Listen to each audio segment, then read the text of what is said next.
eh, partisipasi anggota seluas-luasnya gitu ya. Ini jadi saya khawatir sebenarnya kalau materi saya ini tidak ada yang baru gitu. Tapi ya mudah-mudahan kita bisa belajar sedikit banyak dari situ ya. Oke, saya Abu, sebagian teman-teman mungkin sudah tahu saya aktif di Lembaga Informasi Perguruan Sidani, aktif kembali ya setelah 5 tahun menjadi bukan juga di Hong Kong selama untuk melihat dinamika serikat buruh di luar Indonesia selama 5 tahun itu, seperti di Kamboja, di Bangladesh, tapi ya kemudian kembali lagi ke Indonesia. Jadi topik kita hari ini adalah kepemimpinan. Saya sebenarnya udah menyiapkan PowerPoint, tapi PowerPoint-nya ada di laptop, sementara linknya ada di HP. Jadi tapi PowerPoint itu sumbernya sebenarnya udah saya share ke Bang Nelson ya. Jadi teman-teman bisa baca-baca gitu. Kan gimana ya, topik kepemimpinan ini topik yang luas. Jadi saya setengah jam nanti sharing dulu ya, 15 menit sampai setengah jam, habis itu kita diskusi ya. Ya, Bu. Jadi kepemimpinan ini topik yang sangat luas. Hampir semua organisasi apapun itu belajar tentang kepemimpinan. Baik organisasi pengusaha maupun organisasi buruh itu belajar kepemimpinan. Baik organisasi skala kecil maupun organisasi besar itu selalu ada aspek kepemimpinan. Jadi kepemimpinan ini topik yang sangat luas. Nah, karena dia saking luasnya, kadang-kadang kita lupa belajar prinsip-prinsip kepemimpinan seperti apa sih yang sebenarnya lebih tepat untuk serikat buruh. Kalau kepemimpinan di perusahaan, itu pemimpin perusahaan selalu dituntut untuk menaikkan profit kan. Sementara kepemimpinan di serikat buruh itu dituntut untuk memperbaiki kesejahteraan anggotanya, kesejahteraan buruhnya. Setiap kepemimpinan punya tujuannya. Satu organisasi dengan organisasi yang lain bisa jadi punya prinsip kepemimpinan yang berbeda, punya tujuan kepemimpinan yang berbeda. Kenapa? Karena masing-masing organisasi punya karakter dan logika yang berbeda.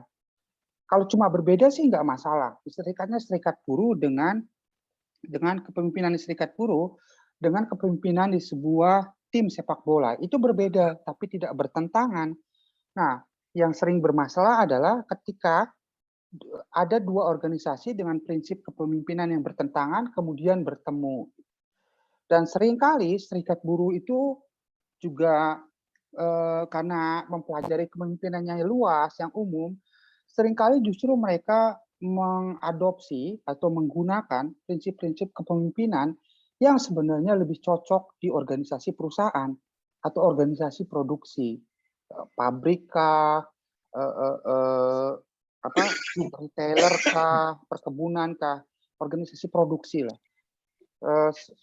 Sementara organisasi produksi itu punya tujuan dan punya nilai yang seringkali justru bertentangan atau berbenturan dengan nilai dan kepentingan dari organisasi pekerja. Itu sedikit pengantar. Tapi yang paling penting dari kepemimpinan, menurut Abu, yang pertama kali paling penting sebelum kita ngomongin lebih jauh kepemimpinan itu soal mengelola hubungan antara manusia. Itu yang pertama. Di organisasi manapun, prinsip yang berlaku sama dalam hal kepemimpinan itu adalah mengelola hubungan antar manusia. Jadi bagaimana membangun kemampuan atau skill atau keterampilan untuk membuat hubungan antar manusia ini menjadi baik dan menjadi suatu hubungan yang produktif, hubungan yang satu sama lain saling mendukung dan bekerja sama, itu adalah tolak ukur pertama dari sebuah kepemimpinan. Karena yang kita pimpin ini bukan bebek kan ya. Yang kita pimpin ini manusia yang punya isi kepala berbeda, punya pikiran berbeda, punya keyakinan berbeda, punya gaya bicara yang berbeda. Yang pertama kali paling penting untuk dikelola oleh suatu kepemimpinan di organisasi manapun adalah hubungan antar manusia. Nah, kepemimpinan adalah soal menemukan maka kepemimpinan adalah soal menemukan metode atau cara yang paling tepat untuk mengelola hubungan antar manusia tersebut. Bagaimana supaya hubungan antara manusia ini menjadi kompak, menjadi saling mendukung, menjadi bisa saling bekerja sama, bisa menghindari konflik-konflik yang tidak perlu. Jadi, karena demikian, salah satu hal yang paling dituntut untuk dimiliki dalam suatu kepemimpinan itu adalah kemampuan berinteraksi. Hubungan-hubungan ini kan nggak akan terhubung, manusia-manusia ini kan nggak akan terhubung kalau tidak ada yang menginteraksikan ya. Misalnya begini, contohnya teman-teman di plan A di pabrik kertas misalnya itu tidak akan mengerti masalah teman-teman di plan B. Teman-teman di bagian produksi itu tidak akan mengerti masalah teman-teman di bagian logistik misalnya. Kenapa? Karena tidak ada kepemimpinan yang berhasil membangun interaksi antara dua kelompok manusia di dua lokasi produksi yang berbeda, di dua lokasi tempat kerja yang berbeda. Bahkan di satu plan, misalnya plan A, antara pekerja shift 1 dengan pekerja shift 2, itu bisa jadi tidak saling mengenal, bisa jadi tidak saling peduli kalau ada masalah di teman yang lain. Nah, fungsi kepemimpinan itu adalah membuat pekerja shift 1, salah satunya ya yang paling dasar, dengan pekerja di shift 2, itu saling berinteraksi, saling kenal. Kemudian bekerja sama di dalam serikat, membangun solidaritas. Kalau ada masalah di teman-teman shift 1, maka teman-teman shift 2 membantu. Bekerja sama dan berjuang bersama. Kepemimpinan adalah soal metode menemukan itu. Metode membangun interaksi antar manusia, antar departemen pekerjaan, antar PUK, kalau ngomongnya federasi gitu ya, antar apa? Kalau di FS2KI apanya? Bukan PUK ya, antar basis gitu, untuk bertemu kemudian menyepakati hal-hal tertentu dan bekerja sama. Sebelum ngomong kerjasama misalnya antara PUK anggota FSP2KI dengan PUK FS2KI yang lain, hal paling penting dan mendasar dari kepemimpinan adalah membuat satu anggota yang satu dengan anggota yang lain mau bekerja sama. Membuat satu pengurus dengan pengurus yang lain mau bekerja sama lewat interaksi yang produktif dan sehat. Jadi skill paling penting karena kepemimpinan ini soal mengelola manusia, hubungan antara manusia, maka skill atau metode yang pertama kali harus dikuasai adalah soal bagaimana membuat interaksi antar individual atau antar kelompok atau antar PUK itu menjadi produktif dan sehat. Itu. Tapi apakah sekedar interaksi? Enggak. Membuat departemen produksi dengan departemen logistik dan departemen pembangkit listrik misalnya di sebuah pabrik dan satpam misalnya di bagian keamanan itu terhubung. Itu fungsi kepemimpinan misalnya di pabrik apa namanya lupa lagi Marubeni, membuat sekelompok pekerja di satu bagian dan di bagian yang lain itu terhubung, berinteraksi, saling kenal, saling paham masalahnya. Apakah cukup di situ? Enggak. Tugas selanjutnya dari sebuah kepemimpinan setelah dia berhasil membangun interaksi itu adalah menetapkan tujuan dari interaksi tersebut.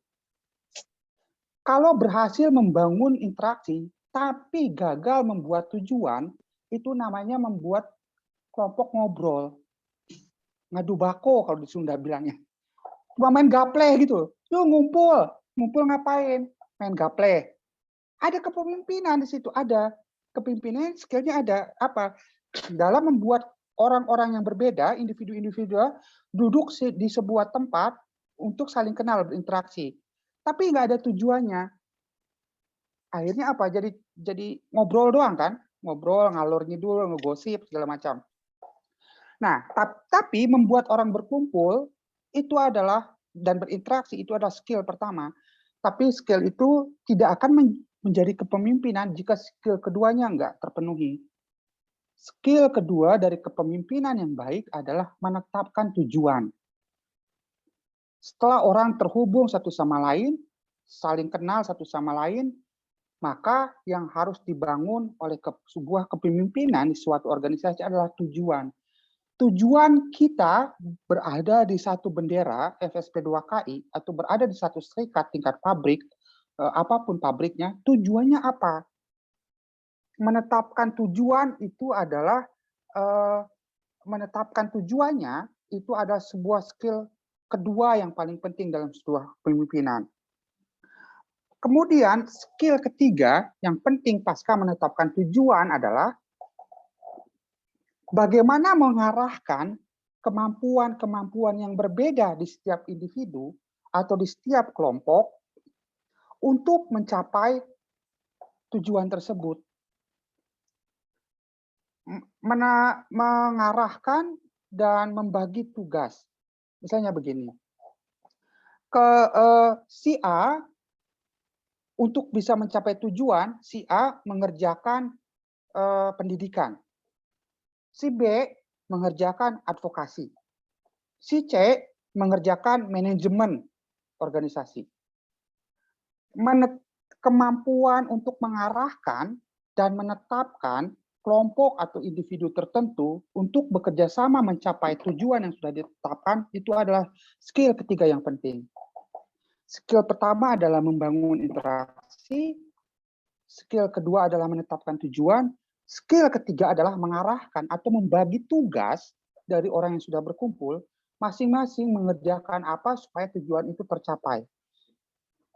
Kira-kira itu skill ketiga dalam kepemimpinan yang umum. Nah, jika dilihat dari tiga hal itu, skill utama kepemimpinan membangun interaksi antar manusia, menetapkan tujuan, membagi tugas, dan mengarahkan individu-individu yang berbeda untuk mencapai tujuan tersebut, maka paling tidak bukan gaya apa ya, dua tipe kepemimpinan. Pertama adalah kepemimpinan yang berorientasi tugas. Yang kedua adalah kepemimpinan yang berorientasi menjaga hubungan baik, berorientasi relasi. Gini, apakah sebuah kepemimpinan serikat buruh harus memilih salah satunya? Enggak. Kepemimpinan di serikat buruh yang baik itu adalah yang seimbang dari keduanya. Kepemimpinan berorientasi tugas itu intinya gini, kamu kerjain ini harus selesai, harus ada hasilnya. Itu berorientasi tugas. Misalnya bikin pendidikan seminggu 3 kali di masing-masing PUK atau di masing-masing departemen. Harus jalan kepemimpinannya seminggu 3 kali. Kalau nggak jalan, hanya berjalan 1 hari dalam seminggu, dia marah-marah ke ininya, pengurusnya. Kok nggak bisa 3 kali sih dalam seminggu? Kok cuma bisa ini kenapa sih jatuh-jatuhan mulu? Kok cuma bisa 1 kali dalam seminggu? Itu kepemimpinan yang berorientasi tugas, berorientasi hasil. Kamu artinya kalau nggak bisa 3 kali, tugas kamu tidak mengerjakan tugas kamu dengan baik. Benar, kepemimpinan berorientasi tugas itu benar ya, penting. Tapi akibat dari kepemimpinan yang terlalu berat, terlalu berorientasi tugas itu apa? Yang dimarahinya akan marah lagi nggak? Ngambek nggak? Ngambek kan? Kan saya cuma bisanya ya seminggu 1 kali, kalau 3 kali pendidikan dalam seminggu itu terlalu banyak gitu. Makanya ada tipe kepemimpinan kedua, yaitu kepemimpinan yang berorientasi relasi atau berorientasi menjaga hubungan baik. Yang penting kelompoknya kompak deh, nggak saling berantem gitu. Biarpun tugasnya nggak selesai, yang penting hubungan baik tetap terjaga. Ini tipe kepemimpinan kedua. Contohnya tadi, buat pendidikan di sebuah PUK 3 kali dalam seminggu. Lalu nggak ada satupun Tapi dia begini, nggak ada. Ya udah nggak apa-apa. Minggu pertama nggak ada. Mungkin orang-orang lagi pada sibuk, mungkin abang lagi banyak kerjaan, banyak lemburan. Ya udah nggak apa-apa. Siapa tahu nanti minggu depan ada, bisa 3 kali. Nah, itu adalah tipe kepemimpinan yang berorientasi menjaga hubungan baik. Pemimpinan tipe itu bagus nggak? Bagus. Karena dengan begitu kelompoknya nggak gampang pecah, orang nggak gampang dimarahin. Tapi ada jeleknya nggak ya? Ada. Karena dia terlalu berorientasi hubungan baik, walaupun tugasnya nggak selesai, walaupun hasilnya nggak dicapai, dia nggak akan mengevaluasi itu karena dia mau menjaga hubungan baik dengan perangkatnya, dengan pengurusnya. Maka kalau begitu kepemimpinan yang baik itu yang gimana? Yang seimbang. Dia berorientasi tugas atau berorientasi hasil, tapi dia juga perlu memiliki orientasi menjaga hubungan baik, menjaga relasi. Ini yang sering nggak seimbang di serikat buruh sehingga kepemimpinannya gampang konflik. Gitu. Atau gampang konflik atau kompak tapi serikatnya nggak ngapa-ngapain. Gitu. Kompak gitu. Tapi tahu sama tahu aja lah, iuran nggak jalan, advokasi nggak jalan, pendidikan nggak jalan, terus apalagi yang nggak jalan. Banyak lah, kongresnya nggak jalan, rapatnya nggak jalan, tapi serikatnya nggak pecah. Itu karena kepemimpinan yang berorientasi relasi. Udahlah, tahu sama tahu, yang penting aman semuanya. Nggak usah dikerjain, tugasnya nggak jalan juga nggak apa-apa. Program organisasi nggak jalan juga nggak apa-apa.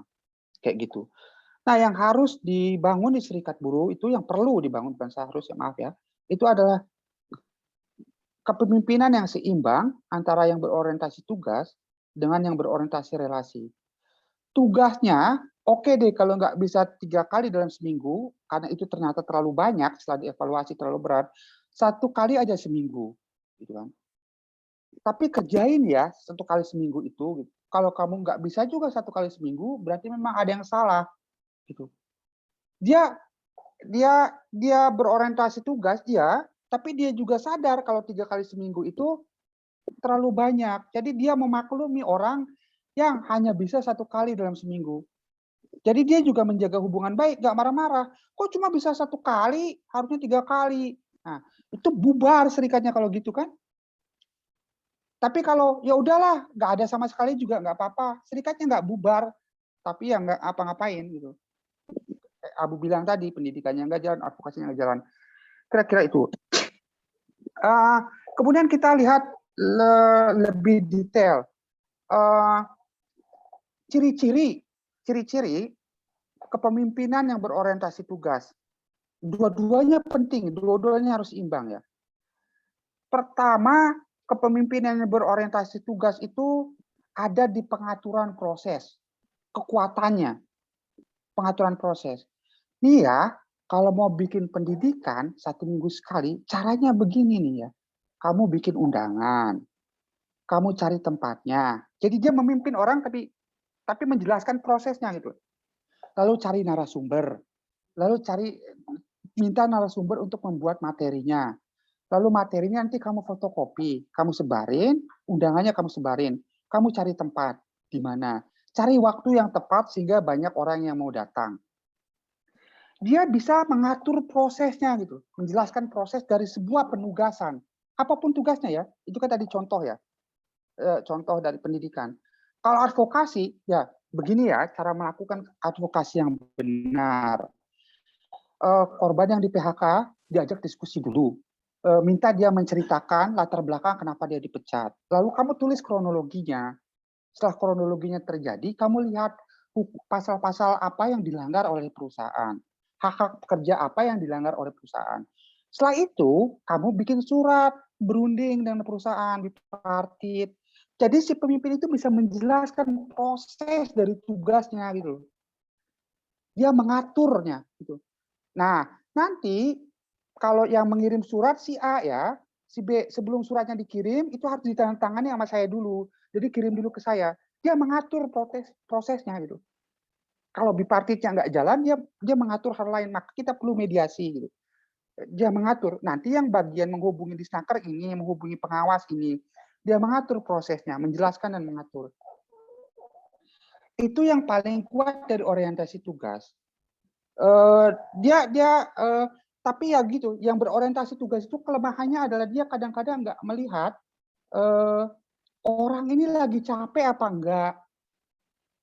Orang ini lagi, ya manusia ya, selalu ada masalah di rumah misalnya ya. Lagi berantem sama istrinya apa enggak, lagi punya duit apa enggak. Pokoknya kamu begini ya, kamu harus bikin surat undangan, undangannya dikirim ke anggota, cari narasumber, tapi dia nggak pernah bertanya lebih dulu, kamu lagi sehat nggak, gitu. Lagi banyak kerjaan nggak di rumah, lagi lemburan lagi banyak nggak hari ini. Gitu. Karena dia berorientasi tugas.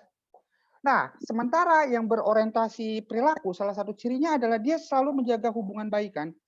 Oh iya deh, nggak usah minggu ini nggak jangan jalan dulu pendidikannya, ya udah gampang minggu depan aja. Kalau lagi capek ya udah istirahat aja. Minggu depannya gitu lagi, ya udah nggak apa-apa lah, santai aja. Yang penting kita ngobrol-ngobrol yuk, ngopi-ngopi. Tapi dia tidak pernah menjelaskan proses tugasnya, nggak pernah ngasih tugas. Nah, yang penting itu kan dua-duanya seimbang.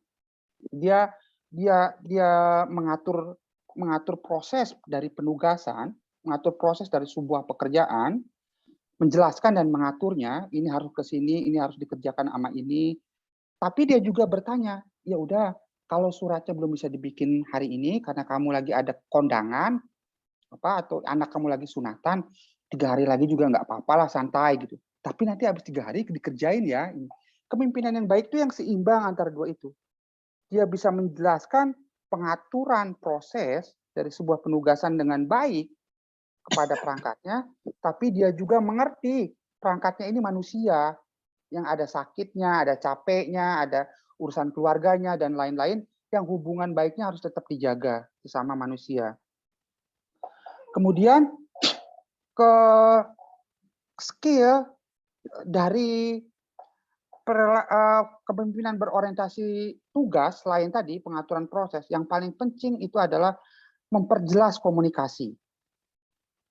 Ya, saya jelasin sekali lagi ya. Kalau mau bipartit, prosesnya harus ada ini, ada ini, ada ini. Kalau mau bikin pendidikan, harus ada ini, ada ini, ada ini. Ada daftar topik yang disetujui, ada narasumber untuk setiap topik, ada pengaturan jadwal, topik mana dulu disampaikan. Dia jelas komunikasinya. Kalau dia ngasih tugas itu jelas rinci gitu. 1, 2, 3, 4 gitu. 1 lu yang ngerjain, 2 orang lain yang ngerjain, 3 dikerjain berdua, 4 saya ngerjain. Gitu. Jelas. Pengaturan proses dan pembagian tugasnya jelas dan komunikasinya jelas. Kemudian dia bisa menguji kesepakatan. Lah, kan katanya kita udah sepakat pendidikannya hari Senin jam 2. Loh kok sekarang berubah jadi hari Sabtu? Gitu. Ini gimana kok bisa berubah? Dia selalu menguji kesepakatan. Itu penting supaya orang juga punya komitmen. Kalau memang hari Senin acaranya mau dibikin, ya usahakan hari Senin gitu loh. Kalau lu mengerjakan A, gua mengerjakan B, ya udah lu jangan ngerjain B. Gua juga nggak akan ngerjain A. Jadi nggak acak-acakan gitu. Tugas saya adalah mencari narasumber, tugas kamu adalah nyari tempat untuk pendidikan. Ya udah, kamu jangan ikut-ikutan nyari narasumber, saya jangan ikut-ikutan nyari tempat. Dia bisa mengatur gitu. Bang Nelson yang nyari narasumber, abang yang lain nyari tempat, abang yang lain urusan cari snack segala macam. Dia bisa mengatur dan dia bisa menguji kesepakatan. Kan kamu tugasnya ini, kan kita acaranya hari Senin. Kenapa sekarang berubah? Kan kita udah sepakat. Nah, itu tipe kepemimpinan yang berorientasi tugas. Benar dia benar, karena orang juga harus belajar berkomitmen, harus belajar kalau hari Senin ya hari Senin. Kalau kesepakatannya A ya A. Tapi kalau dia melupakan kepemimpinan berorientasi relasi, sekali lagi, itu juga bisa jadi bubar. Ya kan diubah jadi hari Rabu kan karena ada yang meninggal misalnya saudaranya. Karena ada yang kecelakaan. Ada alasannya gitu loh. Karena tiba-tiba banjir jalannya. Nah, kepemimpinan berorientasi tugas itu nggak ngelihat itu. Senin ya Senin gitu loh. Orang kita udah semangat hari Senin kok. Tugas kamu yang cari tempat ya cari tempat. Saya nggak mau tahu gitu loh. Mau kamu sakit kek, mau kamu anak kamu sunatan kek, tempatnya harus dapat. Nah, itu juga bisa salah. Dia bisa betul karena dia bisa membagi tugas dengan jelas, dia bisa membangun kesepakatan dengan jelas, dia juga membuat orang patuh pada kesepakatan tersebut, tapi dia juga tidak melihat faktor-faktor yang membuat orang lain gagal memenuhi kesepakatan itu. Kan saya gagal mencari tempat karena pada hari itu saya sakit gitu loh. Ya enggak, Bang? Kalau kepemimpinan yang berorientasi perilaku, ya sayang? Hah? What? Oh, sorry anak. Kepemimpinan berorientasi perilaku sebaliknya. Ya udah nggak apa-apa lah, tempatnya nggak ada. Kita di musola aja ketemuannya atau di taman aja. Oh, narasumbernya nggak ketemu. Ya udah kamu aja lah yang jadi narasumbernya. Oh, materinya nggak ada, belum di print. Udah nggak usah pakai materi, ngomong aja. Dia bisa bikin timnya kompak memang kelebihannya. Orang nggak tersinggung, orang nggak marah, orang merasa dimaklumi kan. Ya udah kalau nggak bisa Senin, Rabu, santailah, hari Kamis juga nggak apa-apa lah. Kalau jam 1 telat, jam 3 juga nggak apa-apa lah. Dia memang bisa membuat orang nggak terserang, nggak dikritik, nggak dievaluasi, dan akhirnya timnya jadi kompak. Tapi dia gagal membuat orang menjalankan tugasnya. Dia gagal membuat orang mematuhi apa yang sudah disepakati gitu. Kelebihannya yang berorientasi pelaku. Jadi harus dua-duanya seimbang. Kepemimpinan yang berorientasi pelaku dan kepemimpinan yang berorientasi tugas. Kira-kira sampai situ dulu ya. Nanti kita diskusi yang lain. Diskusi dulu baru nanti nambah-nambah yang lain. Ya, terima kasih atas panjang lebar penjelasannya. Mungkin dari rekan-rekan ada yang ingin bertanya juga. Tapi dari yang Bung Abu jelaskan tadi, mungkin saya bisa agak menyimpulkan itu kepemimpinan itu memang suatu hal yang perlu ada jiwa leadership ya, Bung Abu ya, bisa mengatur, mengorganisir juga. Satu lagi mungkin ada tambahan Bung Abu dari pembelajaran kita selama ini, kepemimpinan itu selama ini yang kita angkat jadi pemimpin itu umumnya orang yang mungkin yang gimana, yang vokal gitu kan, yang vokal. Kalau kita mungkin dari kawan-kawan atau dari anggota serikat pekerja memilih pemimpin itu awalnya itu melihat dia itu vokal atau tidak gitu kan. Jadi mungkin satu lagi seorang pemimpin itu juga mungkin ada sedikit tambahan dari saya, mungkin dia sudah harus bisa mengorbankan waktu juga, ya kan, waktunya untuk organisasinya gitu. Tapi seorang pemimpin juga harus berani atau bisa mengorbankan waktunya untuk organisasi. Jadi mungkin itu tambahan mungkin sedikit mungkin yang bisa saya petik dari penjelasan Bung Abu tadi. Selain dari cara mengorganisir anggota, juga cara untuk memilah atau menyelesaikan suatu masalah. Itulah jiwa seorang kepemimpinan yang harus diayomi atau didapati oleh seorang pemimpin.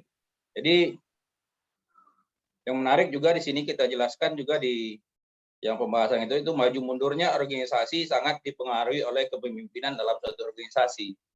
Itu salah kunci tema kita di malam hari ini juga tentang kepemimpinan serikat pekerja. Jadi mungkin saya coba absen dulu kawan-kawan yang malam ini ada ikut di Zoom malam ini, ada sekitar 26 orang ya. Selamat malam juga Opung, juga ketua saya Bung Antoni, Bung Arif, Bung Asri, Bung Bandaro, Asmati, juga Pak Presiden juga sudah terpantau di sini. Juga Bung Haryadi, Bu Ida, selamat malam Bu Ida, Bu Ita, Supri, Kansa, Bung Ali Usman, Bung Narno, juga terpantau Bung Ragil, Bu Roni Indrawan, dan Swadi, juga ada Bung Sumanto. dan Suwandi serta Bung Suwata ya. Ada yang tidak tersebut mungkin saya mohon maaf juga. Jadi dari rekan-rekan kalau sampai di sini dari penjelasan Bung Abu tadi mungkin ada yang mau dipertanyakan, dipersilakan mungkin resen ataupun langsung aja instruksi bisa dipertanyakan. Atau Bung Nelson mungkin ada slide yang mau disampaikan juga. Silakan dilanjut Bung Abu. Abu komen sebentar ya, 1-2 menit. Ya. Kan tadi katanya pemimpin itu biasanya yang selalu vokal, yang paling vokal, Ya, yang paling betul. yang berani di depan. Itu pemimpin. Pemimpin itu beda dengan kepemimpinan. Pemimpin itu orang, kepemimpinan itu adalah skill, adalah karakter, adalah sesuatu yang dibangun secara bersama-sama. Tapi kita lihat dulu ya, pemimpin itu paling berani atau vokal? Pertanyaan Abu adalah, apakah kapten dari tim sepak bola yang jadi kapten itu selalu striker? Selalu yang di depan? Tidak. Tidak kan? Kadang-kadang back. Kadang-kadang pemain tengah kan? Tidak selalu. Pemimpin itu tidak selalu yang paling vokal yang ada di depan. Itu yang pertama. Yang kedua, apakah pemimpin dari tim sepak bola itu adalah kapten atau pelatih? Pelatih kan? Pelatih itu lebih tinggi daripada kapten. Pelatih ada di lapangan enggak? Ya. Enggak kan? Di pinggir lapangan Tidak. adanya. Enggak ikut bertarung. Jadi pemimpin itu dan pelatih itu kan yang mengatur penugasan ya. Kamu jadi striker, kamu jadi back, kamu jadi ini, tapi kamu harus main kompak. Jadi dua-duanya dapat. Pengaturan tugasnya jelas, tugas kamu ada di depan, tugas kamu jaga pertahanan, tugas kamu ngatur sirkulasi bola dari depan ke belakang gitu. Dia ngasih penugasan jelas. Tapi kalian harus kompak ya. Harus kalau ada temannya lagi kesusahan, kamu datang bantu. Kalau ini lagi dikepung, kamu harus bantu. Dia berorientasi dua-duanya kan, berorientasi tugas dan berorientasi menjaga hubungan antar pemain. Jangan berantem ya, harus kompak. Kalau ada pemain yang ngajak berantem mulu, pasti dikeluarin sama pelatih. Itu kan, jangan-jangan kepemimpinan itu, dia tidak harus ada di depan, tapi dia punya skill tadi, membagi tugas, menjelaskan proses dari tugas itu, tapi juga mampu menjaga hubungan baik antar orang yang memang hidup di dalam kepemimpinannya dia, ada di dalam organisasinya. Kira-kira itu ya. Ya, betul. Betul Bu Abu, itu betul juga. Jadi ada kawan-kawan yang pingin koreksi ataupun pingin ngasih saran ataupun pingin bertanya, dipersilakan. Jadi bagaimana seorang pemimpin atau kepemimpinan ini yang kita bahas pada malam hari ini. Oke, silakan. Atau dari Bung Nelson mungkin ada yang mau menambahkan. Dari aku belum, Bung. Silakan kawan-kawan. Pak Pres mungkin. Bung Roni, silakan Bung Roni. Ya, terima kasih. Ya, saya sepakat dengan yang disampaikan Bung Kurang jelas Bung Roni, kurang jelas suaranya. Ya, saya sepakat dengan yang disampaikan dengan Bung Arfian. Memang seperti itu, mungkin pendapat saya seperti itu. Jadi kepemimpinan itu bisa mencetak seseorang menjadi pemimpin. Beda hal dengan pemimpin, belum tentu dia mempunyai karakter atau skill kepemimpinan. Jadi menurutku lebih utama mempunyai kepemimpinan akan menjadi satu pemimpin. Seperti itu. Terima kasih. Kan kemerah. Hah? Cukup. Macet tuh.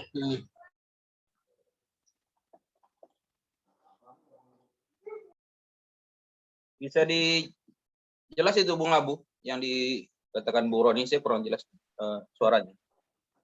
Abu juga kurang jelas tadi. Kepemimpinan adalah yang melahirkan kepemimpinan yang baru. Kalau nggak salah itu kan? Atau bukan ya? Itu Bung Roni bukan yang tadi bilang begitu? Ya. Ya, maksudnya ada sepakat bahwa pemimpin itu suatu objek satu orang, ya. Beda dengan kepemimpinan itu memang skill, kemampuan. Jadi menurutku lebih utama kedepankan kepemimpinan, karena dengan kepemimpinan akan mencetak seseorang jadi pemimpin. Karena dengan kita mendorong satu pemimpin, tapi belum tentu dia mempunyai skill untuk kepemimpinan. Seperti itu pendapat saya. Setuju. Karena salah satu ciri dari kepemimpinan yang baik di sebuah organisasi, apalagi serikat buruh, itu adalah kemampuan dia untuk mendorong partisipasi. Mendorong orang untuk terlibat, mau bertanggung jawab, mau mengambil tugas, mau belajar mengambil tugas. Itu adalah salah satu ciri dari kepemimpinan yang baik. Bukan dikerjain sendirian, semua dikerjain sendirian. Semua dia ngerjain, semua dia memutuskan. Justru itu bisa jadi keputusannya benar, bisa jadi hasil pekerjaannya bagus, tapi apakah dia kepemimpinan yang baik? Enggak juga gitu. Kenapa? Karena dikerjain sendiri sama dia semuanya. Gitu. Yeah. Karena dia tidak akan mencetak pemimpin baru, tadi seperti yang Bung Aris bilang, karena orang tidak diberi kesempatan untuk mengerjakan sesuatu, tidak diberi kesempatan untuk belajar, tidak diberi kesempatan untuk salah, gitu. Tidak diberi kesempatan untuk berpartisipasi intinya. Nah, salah satu ciri dari kepemimpinan yang baik adalah yang mendorong partisipasi dari anggotanya, dari pengurus yang lain. Ayo kita kerjain bareng-bareng yuk. Kamu ada ide apa? Pendidikan minggu depan topiknya apa? Ayo kita putusin bareng-bareng. Oh, kamu mau A, kamu mau B, mau C. Oke, minggu pertama yang mana dulu? C dulu apa B dulu topik pendidikannya? Kenapa harus A dulu baru B? Oh, karena itu sistematikanya akan lebih baik, flow pendidikannya akan lebih baik gitu. Jadi orang diberi kesempatan untuk memberikan usulan, diberi kesempatan untuk mempertahankan usulnya dengan argumentasi yang baik, dan diberikan kesempatan untuk mengerjakan usulannya bersama-sama, didukung. Dengan begitu, selalu ada kemungkinan muncul pemimpin-pemimpin baru. Tapi kalau semuanya dikerjakan sendirian, partisipasinya ditutup, mana nggak mungkin muncul pemimpin baru. Yang ada dia jadi ketua serikat seumur hidup kan. Dianya pinter, tapi pinter sendirian. Dianya jago, tapi jago sendirian. Dianya berpengalaman, tapi berpengalaman sendirian. Apakah serikatnya jadi kuat kalau ada satu orang yang seperti itu? Enggak.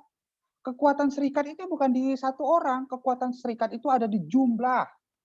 Yang membuat serikat itu ditakuti oleh perusahaan, didengarkan aspirasinya, diajak berunding oleh aspirasinya, karena jumlah. Ingat, karena jumlah. Kalau dari 1.000 pekerja, anggota serikat yang cuma 10 didengar nggak omongannya? Walaupun pemimpinnya sekeras Bung Nelson gitu, yang bagus, belum tentu. Tapi kalau anggotanya 9.900 dari 990 dari 1.000, kemungkinan serikatnya didengar lebih besar kan? Kekuatan serikat buruh itu ada di jumlah, bukan satu orang yang paling jago semuanya. Maka ketika kita sudah punya jumlah, hal selanjutnya adalah bagaimana memperbaiki kualitas dari jumlah itu. FSP2KI anggotanya udah banyak, udah mayoritas. Jumlah penghulunya banyak. Itu kekuatan utamanya. Yang seharusnya dibangun adalah kualitas dari jumlah itu. Caranya bagaimana membangun kualitas dari jumlah itu? Pemimpinnya bersedia mendorong partisipasi. Pemimpinnya bersedia membuka partisipasi. Pemimpinnya bersedia memberikan tanggung jawab pada orang lain. Mendistribusikan tanggung jawab pada orang lain walaupun hasilnya belum tentu sebaik jika dia kerjakan sendiri. Walaupun hasilnya bisa jadi kesalahan. Tapi dia kasih kesempatan, nggak apa-apa salah gitu. Namanya juga lagi belajar, namanya juga pengurus baru, namanya juga PUK baru, ya kan? Nggak tahu cara bikin kronologis, nggak tahu cara bikin surat pemberitahuan, nggak apa-apa salah. Daripada saya kerjain semuanya, dianya nggak belajar-belajar. Kan gitu. Pemimpin, salah satu ciri dari pemimpin yang baik adalah yang mau mendorong partisipasi, mengarahkan partisipasinya supaya tidak berujung konflik, dan mencegah ada satu atau dua anggota yang terlalu dominan. Kira-kira itu. Ada Bung Hamdani ya? Assalamualaikum. Dalam minal aidin wal faizin ya. Pak Presiden. Ya. Wah, makin menarik nih, Bung Abu. Ya. Ini jadi pemimpin yang bagus itu adalah dia bisa menciptakan pemimpin baru ya. Jadi dia bisa menciptakan asesor. Kalau kita di perusahaan itu namanya suksesor ya. Suksesor dia yang siapa nanti akan menggantikan dia. Jadi bukannya dia maju sendiri, tapi dia membawa anggota-anggotanya atau membawa teman-temannya yang lain bisa menjadi pemimpin, mencetak pemimpin baru gitu. Tadi ada tulisan dari Bung Sumanto, saya lihat dari petikan dari apa tadi Bung Sumanto? Ki Hajar Dewantara. Apa itu yang dimaksud dengan pemimpin dimaksud dari Ki Hajar Dewantara ya? Bung Sumantonya masih monitor itu. Ya, Sumanto. Assalamualaikum Bung Abu. Ya. Assalamualaikum, Bung. Aduh, udah lama. Sumanto. Makanya saya pangling rasa-rasa kenal gitu. Siapa lah namanya ini? Karena rambutnya panjang kan. Iya, belum cukur. Aduh. Oke, Bung Abu. Jadi filosofi prinsip kepemimpinan menurut Ki Hajar Dewantara itu kan saya ingat itu pelajaran waktu SMP. Tapi waktu itu nggak tahu betul maknanya seperti apa. Sekarang saya ingat baru ternyata filosofinya itu bermakna dalam. Ada dalam bahasa Jawanya itu ada ingarso sungtulodo, ing madyo mangunkarso, tuturi handayani. Dari 3 filosofi itu satu tuturi handayani yang populer karena dijadikan lambang pendidikan ya. Jadi ingarso sungtulodo itu jika menjadi pemimpin, jika berada di depan itu selalu menjadi teladan, menjadi contoh, ya kan, menjadi pionir. Ing madyo mangunkarso itu jika berada di tengah-tengah itu memberikan semangat, menggugah kesadaran. Tuturi handayani itu kalau di belakang itu harus memberikan dorongan, motivasi yang kuat. Nah, pertanyaan saya, apakah filosofi gaya kepemimpinan menurut Ki Hajar Dewantara ini masih relevan di dalam Serikat Pekerja dan seperti apa aplikasinya gitu dalam penerapannya sehari-hari. Terima kasih Bung Abu. Makasih, ini pertanyaannya berat sekali. Abu juga nggak tahu bagaimana menjawabnya ya, karena sangat filosofis gitu. Tapi ini komen lah ya, bukan jawaban. Ya. Abu setuju dan bagi Abu itu masih relevan ya. Pendapat Abu itu bukan sekedar masih relevan, dia masih sangat relevan karena ciri lain dari kepemimpinan yang baik selain mendorong partisipasi itu adalah kemampuan untuk menengahi. Satu, yang kedua adalah kemampuan untuk mendorong. Yang ketiga adalah kemampuan untuk menerapkan norma. Yang relevan itu apa? Kan kalau di tengah dia harus apa tadi itu gimana Kang? Tadi kalau di tengah dia harus mengayomi atau apa ya? Memberikan semangat, memberikan semangat. Ya. Menggugah orang lah, memberikan semangat, menggugah orang itu kan sama dengan mendukung, ciri-ciri mendukung. Kepemimpinan yang baik itu harus sportif, itu harus mendukung. Kalau ada orang yang gagal mengerjakan pekerjaannya, maka bukan untuk dihakimi, tapi didukung, coba lagi, saya bantuin ya gitu. Kalau ada orang yang mentok, ini harus digimanain lagi ya kasusnya ya, supaya orangnya bisa dipekerjakan lagi nih. Tugas dia itu bukan lu mah yang gini aja nggak bisa, tapi tugas dia adalah mendukung, mendorong, menggugah. Nggak apa-apa, kita coba lagi. Ini emang susah kok, ini bukan pekerjaan yang mudah. Nanti kita kerjakan bareng-bareng gitu kan. Mendukung dan bisa menunjukkan penghargaannya kepada orang apapun hasilnya ya. Apapun hasilnya. Yang penting dia sudah bekerja dengan tulus, bekerja dengan keras gitu. Maka dia harus menengahi, harus mendukung. Skill selanjutnya itu menengahi. Menengahi ini skill yang penting sekali ya. Karena mana ada nggak sih organisasi tanpa konflik? Nggak ada kan? Nggak ada satupun organisasi yang bebas konflik kan? Selalu ada si A nggak suka sama si B. Si B nggak suka sama si C. Si C nggak suka sama si D. Itu selalu ada kan? Terus selalu ada yang tersinggung. Tiba-tiba tersinggung. Si A tersinggung karena perkataan B. Atau si C salah paham soal si D. Kesalahpahaman, ketersinggungan, ketidaksukaan. Selalu ada. Ketidaksepakatan, perbedaan pendapat. Itu selalu ada. Dan itu kalau tidak bisa dikelola dengan baik, hasilnya apa? Serikatnya bubar. Serikatnya nggak kompak. Dari satu serikat akhirnya jadi 3 serikat. Pas kongres pecah. Satu serikat jadi 3 serikat. FSP2KI Perjuangan. Nanti ada serikat baru. Karena Bung Nelson berantem sama Bung Hamdani misalnya. Bung Sumanto gagal menengahi. Akhirnya muncul FS2KI Perjuangan. Habis itu ada SP2KI Perjuangan 2. Karena gagal lagi dikelola konfliknya. Salah satu skill kepemimpinan yang penting itu menengahi atau mengelola konflik. Konflik itu nggak bisa dihindari, tapi dia bisa dikelola. Bagaimana ketersinggungan itu ditengahi, bagaimana kesalahpahaman itu ditengahi, bagaimana perbedaan pendapat itu ditengahi. Itu skill yang penting dalam kepemimpinan. Yang menurut Abu itu relevan dengan Ki Hajar Dewantoro soal mendukung dari belakang, menengahi, memberi contoh. Kalau di tengah memberi semangat, kalau di belakang mendorong dan mendukung. Mendorong dan mendukung, kadang-kadang ya juga harus menengahi gitu ya. Kalau yang di depan sama yang di tengah berantem kayak gitu-gitu. Terus Ki Hajar Dewantoro tahu Abu adalah orang yang sangat ketat dalam prinsip. Dia mau berunding soal apapun selama itu bukan prinsip. Nah, skill ketiga yang tadi Abu sebutin penting, selanjutnya adalah menerapkan norma atau menerapkan prinsip. Gini ya, pemimpin yang baik itu memang harus mendengar semua orang, harus memahami semua orang, harus menjaga hubungan baik, tapi juga harus tegas di satu saat, harus bisa membagi tugas. Bahkan ketika ada prinsip yang dilanggar, pemimpin yang baik itu kadang-kadang harus bisa tegas tuh.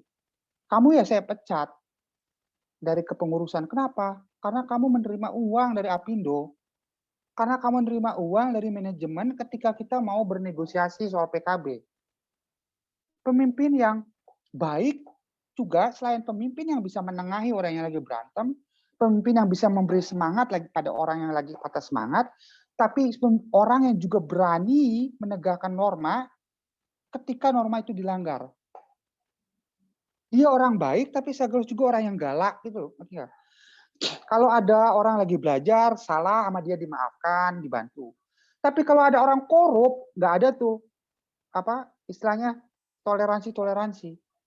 Kok lu mah orang lagi negosiasi PKB kok lu malah menerima uang 100 juta gitu. Kita lagi berunding upah minimum kok malah lu nerima duit dari Apindo. Ya udah kamu saya pecat gitu. Sekaligus juga orang yang berani menegakkan norma. Norma yang keputusan yang bulat, keputusan yang tegas, keputusan yang dipikirkan sebelumnya dengan baik, dengan matang, dan dia berani ngambil dengan tegas. Udah dah, ini mah dipecat aja udah. Itu juga salah satu ciri kepemimpinan yang baik. Dia bisa menengahi, seperti kata Ki Hajar Dewantoro, dia bisa mendukung, dia bisa menjadi contoh. Salah satu cara menjadi contoh yang baik itu adalah dengan menerapkan norma, menerapkan prinsip, menegakkan prinsip. Bahkan di saat-saat krisis sekalipun dia berani menerapkan prinsip. Lagi mogok nih, itu kan saat-saat krisis ya, lagi pemogokan. Karena 300 orang di PHK misalnya, lagi mogok. Pasti kondisinya krisis kan, stres, orang banyak tuntutan, anggota udah mulai nggak sabar dan segala macam.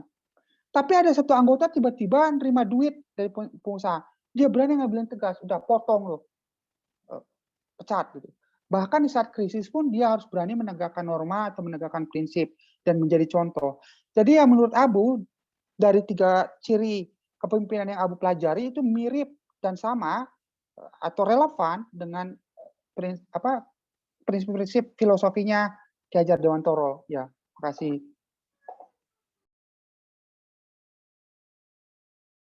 Oke, Bung Abu, terima kasih untuk penjelasannya dari pertanyaan dari Bung Sumanto tadi. Mungkin ada dari rekan-rekan lain yang ingin menanyakan atau ingin memberikan pendapat tentang kepemimpinan yang kita bahas pada malam hari ini. Persilakan. Izin bertanya, Jen. Silakan, Bung Arif. Ya, Bung Abu, jadi terkait kepemimpinan, terkait yang apabila seorang pemimpin sudah memberikan tugas kepada para pengurusnya terkait tugas-tugas tersebut tidak dikerjakan, namun ujung-ujungnya kan jadi si pemimpinnya sendiri yang mengerjakan sendiri. Jadi apakah langkah selanjutnya apabila terjadi yang demikian, Bung Abu? Terima kasih. Ya, itu juga umum terjadi ya. Sudah dikasih tugas, tugasnya nggak dikerjain, akhirnya pemimpin itu sendiri yang mengambil Ya, alih. aku lagi ngejumba. Akhirnya pemimpin itu sendiri yang mengambil alih tugasnya. Itu sangat lazim. Kira-kira pertanyaannya, kira-kira kenapa itu terjadi? Bisa banyak soal. Pertama, bisa jadi pengaturan prosesnya kurang baik. Si A mengerjakan sesuatu yang tidak dia pahami. Padahal yang paham itu adalah si B. Tapi pengaturan penugasannya ke si A gitu. Misalnya gini, yang tahu cara bikin kronologis itu adalah Bung Nelson. Bung Hamdani itu tahu bagaimana caranya bernegosiasi dengan majikan. Tapi Bung Hamdani disuruh bikin kronologis. Bung Nelson yang disuruh bikin cara negosiasi dengan manajemen, memikirkan itu.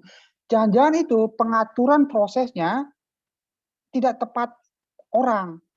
Atau bisa jadi pengaturan prosesnya, timingnya yang salah. Bukan karena orangnya nggak bisa, tapi timingnya salah. Bung Nelson tuh jago bikin kronologi, tapi dia diberi tugas ketika dia sibuk dengan hal lain gitu loh. Ketika dia sedang mengerjakan hal lainnya. Misalnya gini, Bung Nelson itu tepat kalau dikasih kronologi. Nggak ada lagi deh pengurus paling bagus kalau mau bikin kronologi, itu adalah Bung Nelson. Dia mengerti secara hukum, dia tata bahasa tulisannya baik, dia hati-hati dalam pemilihan diksi dan segala macam. Bung Nelson lah. Pokoknya yang paling bagus untuk bikin kronologis Bung Nelson. Tepat si pemimpin itu memberikan tugas itu pada Bung Nelson, pengaturannya. Yang salah adalah timingnya. Tugas itu diberikan ketika Bung Nelson lagi harus bolak-balik ke PHI misalnya di minggu itu.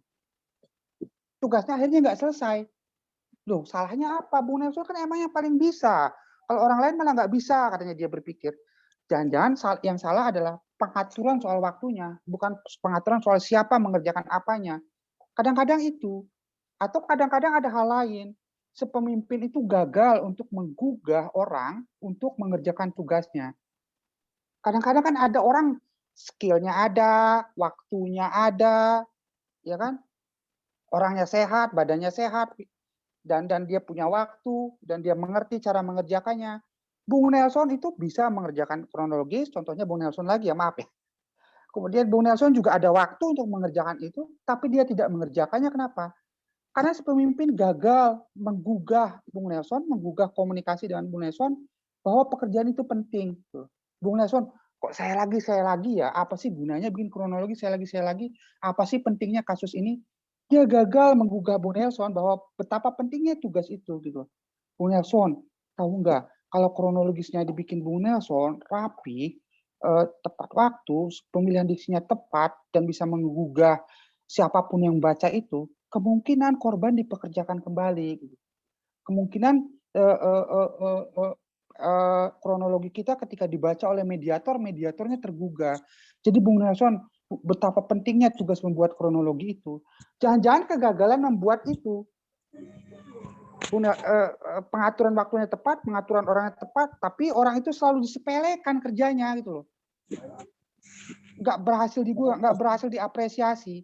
Akhirnya dia nggak kerjain. Kalau dia ada waktu, dia bisa. Atau kadang-kadang problemnya adalah komunikasinya nggak jelas, gitu loh. Nggak jelas, si A dikasih tugas apa nggak jelas, si B dikasih tugas apa nggak jelas, apa bedanya tugas si A dengan si B nggak jelas gitu. Saya itu disuruh nyari tempat apa disuruh nyari makanan ya kemarin. Ada pendidikan nih seminggu lagi. Tugas saya itu nyari tempat apa nyari materi ya? Nggak jelas kadang-kadang. Karena di lapangan itu kan kadang-kadang ngobrolnya juga di pos satpam, ngobrolnya di sekre, ngobrolnya di rapat orang nggak konsentrasinya nggak penuh, atau ketika memberikan penugasan pakai bahasa yang nggak dimengerti, itu juga sering terjadi. Penugasan gagal dikerjakan oleh perangkat, akhirnya dia yang mengambil sendiri, kadang-kadang karena memang nggak jelas komunikasinya. Tapi bisa juga karena hal yang lain, pengaturan prosesnya yang salah, gagal menggugah orang yang diminta mengerjakan, dan tidak apresiasi orangnya sehingga dia malas kerjainya, atau ketiga karena nggak jelas gitu komunikasinya. Kira-kira itu ya. Ini misal nih Bung Abu kan, yang diberikan tugasnya ini semua orang bisa melakukan, yang ringan-ringan lah. Contohnya kamu para pengurus lah diminta supaya hadir dalam pertemuan dengan HRD umpama nih. Nah, di sini satu orang pun tidak ada yang muncul ataupun menyampaikan sesuatu, saya bisa. Padahal cuma hadir saja. Coba dulu Pak Abu, kira-kira di mana kelemahan kira-kira ini? Kalau itu ya jujur-jujuran, jangan-jangan memang serikatnya belum kuat. Ketika diajak hadir mendatangi anggota, orang pada cari aman. Kadang-kadang begitu ya. Kalau itu problemnya bukan di kepemimpinan sebenarnya. Kalau itu problemnya ada di yang lebih besar dari kepemimpinan. Organisasinya belum cukup kuat lah, kira-kira. Mungkin ya itu juga tebak-tebakan. Kenapa sih orang kan cuma hadir doang gitu kan? Hadir, tapi kok nggak ada yang hadir? Padahal pada jam segitu juga lagi bukan jam kerja gitu kan? Harusnya bisa hadir gitu. Dan rumahnya dekat-dekat, nggak jauh-jauh. Kenapa nggak ada yang hadir? Jangan-jangan persoalannya bukan di kepemimpinan, tapi lebih besar dari itu gitu loh Bang. Jangan-jangan orang cari aman, takut untuk hadir gitu. Karena mereka nggak yakin kalau ada masalah serikatnya bisa membantu, atau kalau mereka nggak mengerti pertemuan itu tujuannya apa sih, kadang-kadang gitu juga. Bisa jadi karena takut atau karena dia nggak ngerti tujuan pertemuan ini tujuannya apa, atau karena serikatnya memang sebelum-sebelumnya udah gagal untuk menggugah orang terlibat gitu. Jadi harus pendidikan lagi kalau itu sih jawabannya ya. Mungkin ya. Bisa nggak saya ini sedikit ya? Iya. Bagaimana kalau menurut saya itu di dalam kepengurusan serikat itu kan ada ketua atau menteri-menterinya begitu ya, kalau bahasa ini semua itu terbagi tugas, ada bidangnya masing-masing. Bidang pendidikan ada, bidang advokasi ada, tapi kadang dan kebanyakan itu terjadi ada di satu organisasi itu semua bidang satu orang yang pegang, tapi ketuanya itu membiarkan gitu Pak, gitu maksudnya. Kenapa bisa begitu? Apakah misalnya ada satu agenda begitu, harusnya itu dikomunikasikan atau dimitingkan apa schedule yang ada di organisasi serikat itu.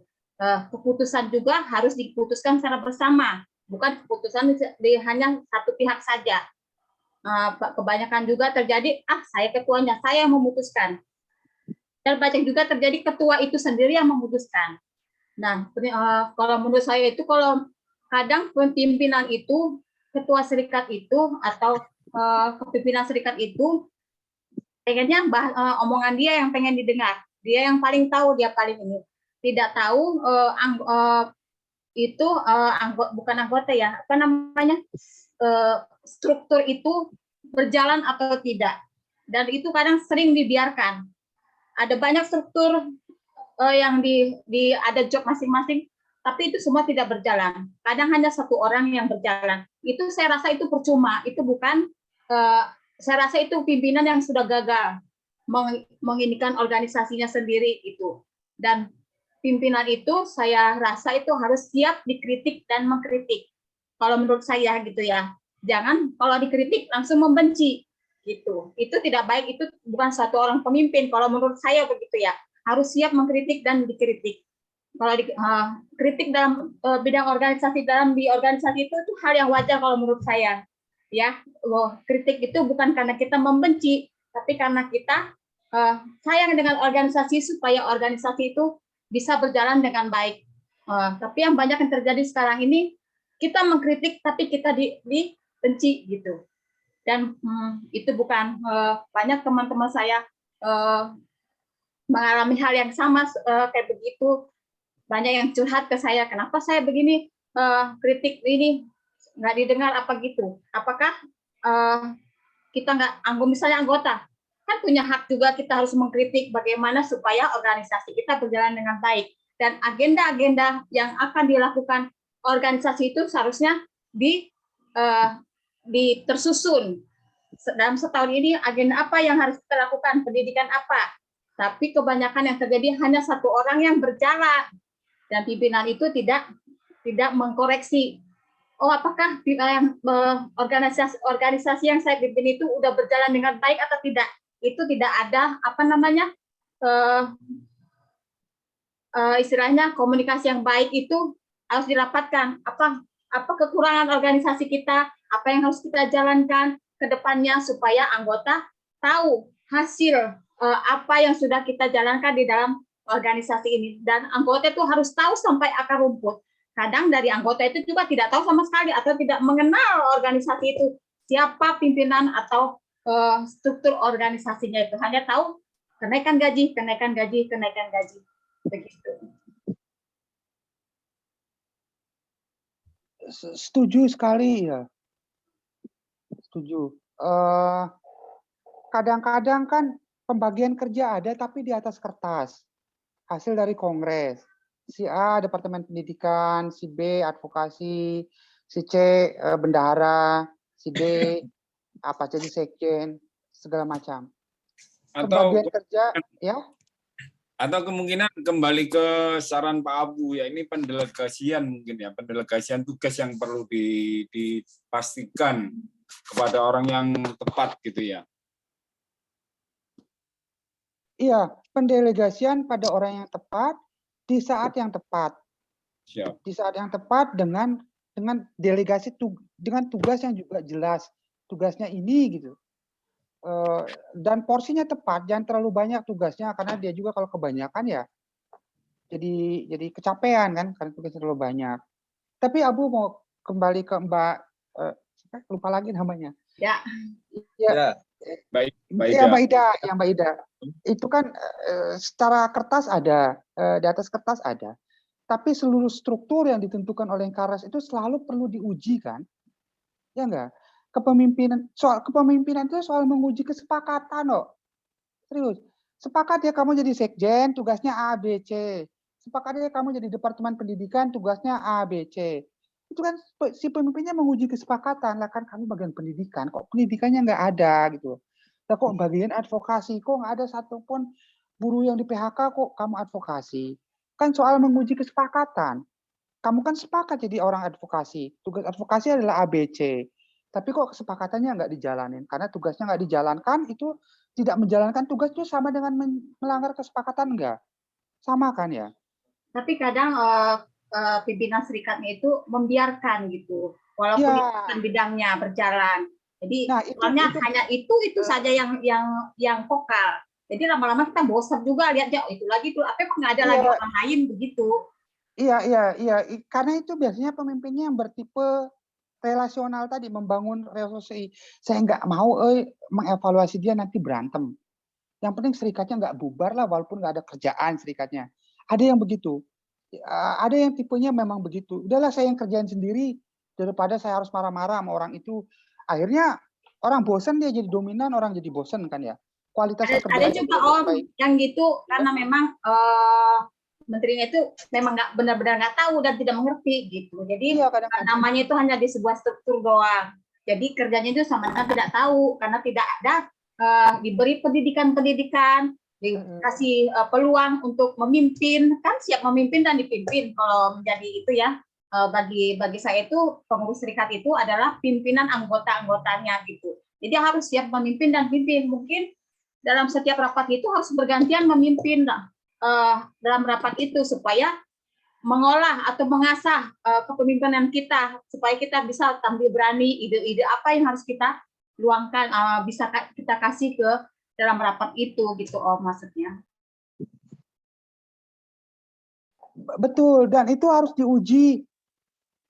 Orang bisa mengerjakan sesuatu atau enggak, kasih kesempatan, ya itu sama dengan diuji kan. Kesepakatan tugas dari pemimpin itu ya menguji kesepakatan, memberi kesempatan dan mengujinya gitu. Emang kadang-kadang orang itu nggak bisa, atau kadang-kadang tugasnya yang nggak jelas.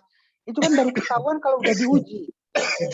Sebenarnya apa sih yang bikin ini nggak jalan gitu loh. Oh, saya nggak ngerti saya harus ngapain.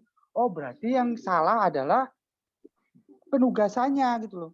Komunikasi dalam penugasannya. Dia nggak dikasih petunjuk untuk mengerjakan ini caranya begini. Nggak ada yang mau berbagi pengalaman pada dia soal mengerjakan tugas itu, berbagi pengetahuan. Ketahuannya kan ketika diuji. Oh, dia mah emang nggak mau ngerjain aja gitu. Namanya ditulis juga karena terpaksa gitu loh. Karena terpaksa, nggak enak kalau nolak, akhirnya dia nggak kerjain. Itu kan baru ketahuan setelah diuji. Tugas pemimpin adalah menguji, salah satunya adalah menguji kesepakatan gitu. Kesepakatan itu harus diuji sampai kapan ya? Sampai organisasinya hidup. Organisasinya bubar baru kesepakatannya nggak diuji lagi gitu. Selama organisasinya ada, salah satu tugas untuk menguji kesepakatan itu ya selalu ada. Kira-kira gitu ya. Setuju ya, Abu setuju. Oke, Bung Abu. Banyak juga tadi masukan dari Bu Ida juga sangat menarik juga, yaitu ya yang terjadi memang di organisasi kita yang sebenarnya berjalan. Tidak semua kepengurusan yang kita tunjuk itu bisa berjalan dengan bagus gitu kan. Jadi itu dibutuhkan satu kepemimpinan yang baik juga untuk mengatur itu. Jadi, juga pertanyaan dari Bung Arif tadi sangat menarik juga. Terus satu lagi ini ada pertanyaan Bung Abu dari Bung Ragil Bagas, itu tanya sih undangan nih sepertinya nih. Kalau Raker bisa nggak mengundang Bung Abu untuk mempresentasikan materi ini? Insya Allah. Satu lagi dari Bung Semanto ini ada pertanyaan. Terus apakah ada relevansinya kepemimpinan serikat dengan kepatuhan anggota membayar iuran? Bila ada, apa yang harus kita lakukan agar anggota mau bayar iuran? Itu Pak Bu, bisa ditanggapi pertanyaan dari Bung Semanto. Yang undangan itu insya Allah ya, kalau waktunya tepat insya Allah. Yang kedua Bung Semanto, bisa ya bisa enggak Bang. Apakah kepatuhan itu menandakan kepemimpinannya baik, kuat? Bisa iya kepatuhan membayar iuran maksudnya. Bisa iya bisa enggak.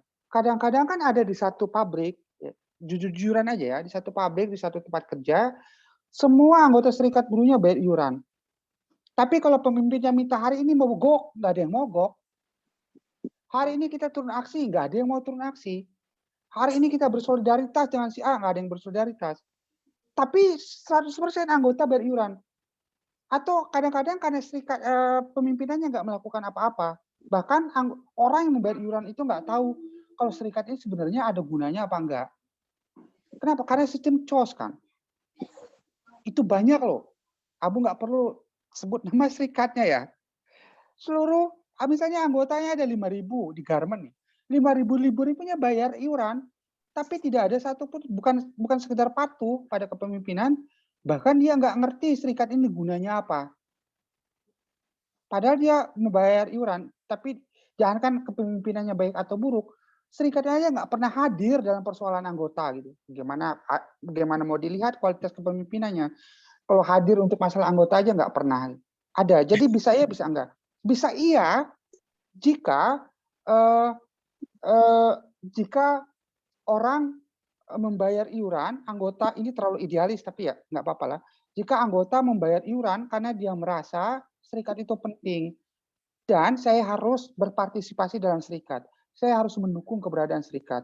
Salah satu bentuk dukungan saya adalah membayar iuran. Nah, kalau kesadaran membayar iurannya itu lahir dari hal itu, maka itu tandanya serikatnya kepemimpinannya yang kuat. Semakin besar iurannya, semakin kuat serikatnya. Tapi kalau COS, serikatnya nggak berguna juga iurannya jalan, gitu. Gitu. Serikatnya bubar juga iurannya tetap jalan. Iya gitu. Tapi kalau yang lain di luar COS yang karena diatur oleh perusahaan dan nggak ada pendidikan segala macam gitu, orang patuh bayar iuran karena serikatnya hadir, karena serikatnya bermakna, karena serikatnya membela dan inspiratif gitu. Serikatnya inspiratif, bermakna bagi buruh, maka bagi dia membayar iuran itu ya kewajiban saya gitu, sebagai anggota.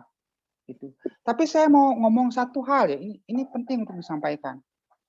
Pemimpin tertinggi di serikat buruh tingkat federasi ya, atau tingkat PUKD ya, itu ketua atau bukan? Siapa yang mau bantu jawab? Pemimpin tertinggi di sebuah serikat PUK, level PUK lah contohnya, itu ketua atau bukan? Ketuanya atau yang lain? Ketua. Salah. Pemimpin tertinggi itu kongres. Jadi sebenarnya, maaf ya, kamu ngomong salah, kurang tepat gitu. Pemimpin tertinggi itu adalah kongres yang artinya adalah anggota, perwakilan anggota.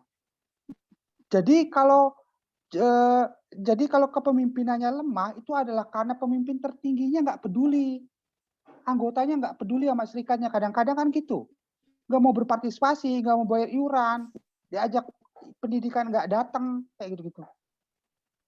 Ketua itu hanya menerima mandat kan dari kongres. Pemimpin tertinggi itu adalah anggota.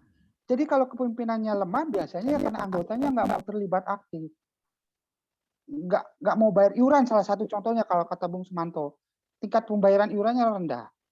Kalau diajak pendidikan nggak mau datang, apalagi diajak aksi. Kayak gitu, diajak bersolidaritas karena ada orang lain yang PHK, nggak mau hadir, segala macam. Anggota sebagai pemimpin tertinggi melalui kongresnya nggak aktif. Tapi jangan-jangan kepemimpinan tertinggi itu nggak aktif karena apa? Karena mereka tidak pernah diingatkan bahwa kamu adalah pemimpin tertinggi. Karena mereka nggak pernah diingatkan bahwa kamulah yang memberi mandat pada saya. Jadi kamu bantuin saya dong. Kamu berpartisipasi dong. Gitu. Saya kan cuma menjalankan mandat dari kamu. Kok kamunya diem aja gitu. Kok kamunya diajak pendidikan nggak datang, diajak rapat nggak datang, diajak rapat akbar nggak datang. Padahal pemimpin tertingginya kan kamu. Saya cuma menjalani mandat. Jangan-jangan karena anggotanya nggak pernah dilibatkan. Ketika anggota nggak pernah dilibatkan, sekuat apapun pemimpin individualnya, serikatnya akan lemah, akan boring, akan membosankan kalau kata Mbak Ida tadi. Karena itu lagi orangnya kan, kayak gitu. Kira-kira. Terus satu lagi, saya nggak mau sebut nama sebenarnya ya, tapi orang ini dekat sekali dengan FS2KI. Dia adalah salah satu contoh dari kepemimpinan berorientasi tugas, berorientasi proses tugas. Kerjanya bagus, kerja keras, ke sana ke sini, pendidikan jalan dan segala macam. Tapi dia rentan berkonflik. Teman-teman pasti ada yang tahu beberapa ya orang ini. Ya, dia adalah contoh kepemimpinan yang baik. Contoh kepemimpinan yang baik dalam tipe dalam tipe yang pertama itu loh, yang berorientasi tugas, yang berorientasi hasil. Pendidikannya jalan, kadernya muncul, PKB-nya ada, tapi sering rentan konflik karena dia lemah di tipe kepemimpinan yang kedua, yaitu kepemimpinan yang berorientasi menjaga relasi, menjaga hubungan antar manusia. Karena yang kita pimpin bukan bebek kan, yang kita pimpin ini bukan semut gitu loh, manusia yang ada tersinggungnya dan segala macam. Jadi maksud Abu adalah dua-duanya harus seimbang. Kita berorientasi tugas dan kemudian berhasil supaya serikatnya kompak tapi juga ada manfaatnya gitu. Jangan kompak tapi nggak ada manfaatnya. Jangan ada manfaatnya tapi berantem aja gitu. Dan ingat, pemimpin tertinggi itu adalah kongres. Yang kongres itu adalah tempat di mana anggota memutuskan, mengambil keputusan-keputusan strategis tertinggi. Jadi kalau kepemimpinannya lemah, artinya anggotanya memang nggak mau diajak gitu, nggak mau berpartisipasi. Kira-kira itulah ya Maaf kalau kebanyakan ngomong ya. Oke, Bung Abu, terima kasih nih udah panjang lebar juga dari kawan-kawan juga banyak pertanyaan dan masukan dari Bung Ragil tadi udah dijawab sama Bung Abu juga Pak Sumanto. Semoga ini udah bisa terjawab dari pertanyaan tadi. Juga ada Bung Dipa ya yang baru bergabung juga dan Bunda Susan. Bunda Susan ini ada menyatakan pemimpin itu adalah tanggung jawab itu. Gimana tanggapan Bung Abu? Pemimpin adalah tanggung jawab kata Bunda Susan. Iya betul, pemimpin adalah mandat. Menerima mandat ya. Mandat itu ya tanggung jawab. Ya. Setuju. Tapi kadang-kadang yang nggak jelas dari mandat itu orang kan gini ya. Kadang-kadang gini, karena kita fokus pada orang, pada pemilihan orang, ketika kongres ya, apa disebutnya kongres atau apa di PUK kalau di FSDKI yang memilih ketua itu kongres ya, kongres. Ketika kongres seringkali kekeliruan yang ini klasik ya, itu adalah fokus pada pemilihan orang. Siapa ya ketuanya ya? Si A jangan ya. Jangan si A deh, si B aja. Jangan deh, si C lebih berani. Si C lebih lebih vokal. Kadang-kadang ketika kongres kita fokusnya pada pemilihan orang. Padahal yang lebih penting dari pemilihan orang ketika kongres adalah penyusunan program. Udah deh, siapa aja mau si A, si B, si C sama baiknya. Yang penting programnya ini. Yang penting programnya adalah bisa mengadakan pendidikan rutin 1 bulan sekali. Bisa melahirkan tim advokasi baru setiap tahun sekali. Bisa memperbaiki kualitas PKB setiap 2 tahun sekali. Bisa menaikkan upah setiap bla bla bla. Yang penting programnya. Kadang-kadang lupa. Kita tuh lupa menyusun program 5 tahun untuk dijadikan mandat pada siapapun yang terpilih karena kita terlalu sibuk memikirkan bahkan berkompetisi untuk menentukan siapa yang terpilih. Itu akhirnya orang yang terpilih mandatnya nggak ada, programnya nggak ada. Padahal itu tanggung jawab, tapi rincian tanggung jawabnya nggak ada. Kamu bertanggung jawab ya, tapi nggak dijelasin tanggung jawab saya apa gitu loh. Abu, kamu jadi ketua ya, kamu bertanggung jawab ya. Iya, tapi tanggung jawab saya apa? Nggak ada, karena nggak ada program yang disusun ketika kongres. Kalau ada kan enak, kamu bertanggung jawab ya, dan ini tanggung jawabmu. Mengadakan pendidikan 1 bulan sekali, mengadakan rapat anggota setiap 1 bulan sekali, melakukan rapat koordinasi, meningkatkan presentasi jumlah iuran, kayak gitu bla bla bla, gitu loh. Kadang-kadang kita bilang pemimpin itu bertanggung jawab betul, tapi kadang-kadang kita lupa merinci tanggung jawabnya apa, gitu. Kadang-kadang ya. Terima kasih. Oke, Bung Abu. Terima kasih tanggapannya. Dari kawan-kawan lain mungkin ada lagi tanggapan tentang materi kita tentang kepemimpinan ini? Boleh? Ya, silakan. Bunda. Ya, Saita dari FSBPI. Kebetulan tadi sudah banyak banget dengerin apa yang disampaikan sama Bang Abu. Kayaknya saya sendiri yang di serikat lain ya.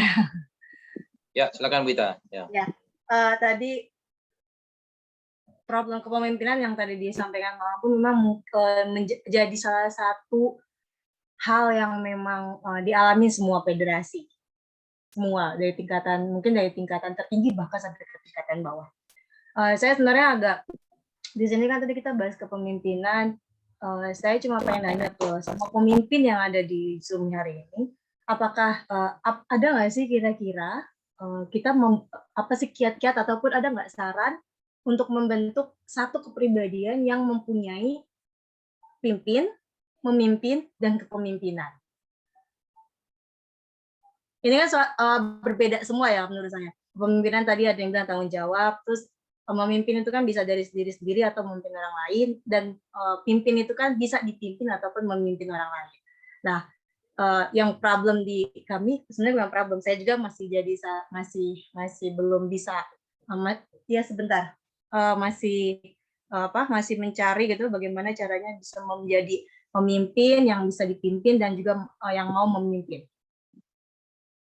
Ya dari semua yang saya ajarin sekarang, saya belum dapat kiat-kiat kira-kira untuk diri saya sendiri. Ada nggak sih saran dari teman-teman agar saya bisa menjadi pemimpin yang mau dipimpin, yang bisa memimpin? Bisa Bang Abu? Pasti agak bingung ya karena bahasanya sama. Enggak. Ya, Wita, ya, oke. Kayak gitu Bang Abu. Jadi Tanggapan dari Bung Abu atau mungkin ada tanggapan dari para pemimpin di Ya. sini nih? saya butuh itu jadi biar Dani. bisa mempertegas diri saya ketika Opung. ada di posisi yang tadi yang disampaikan oleh Pak Ki Hajar Dewantara, lupa tadi siapa saya yang ngomong, bisa menjadi di tengah, di depan ataupun di belakang. Kayak gitu. Terima kasih. Oke, yang lain juga bisa menanggapi, mungkin Bung Bandaro, Bung Narno, atau mungkin Pak Pres. Sebelum Bung Abu menanggapi pertanyaan dari Bu Ita.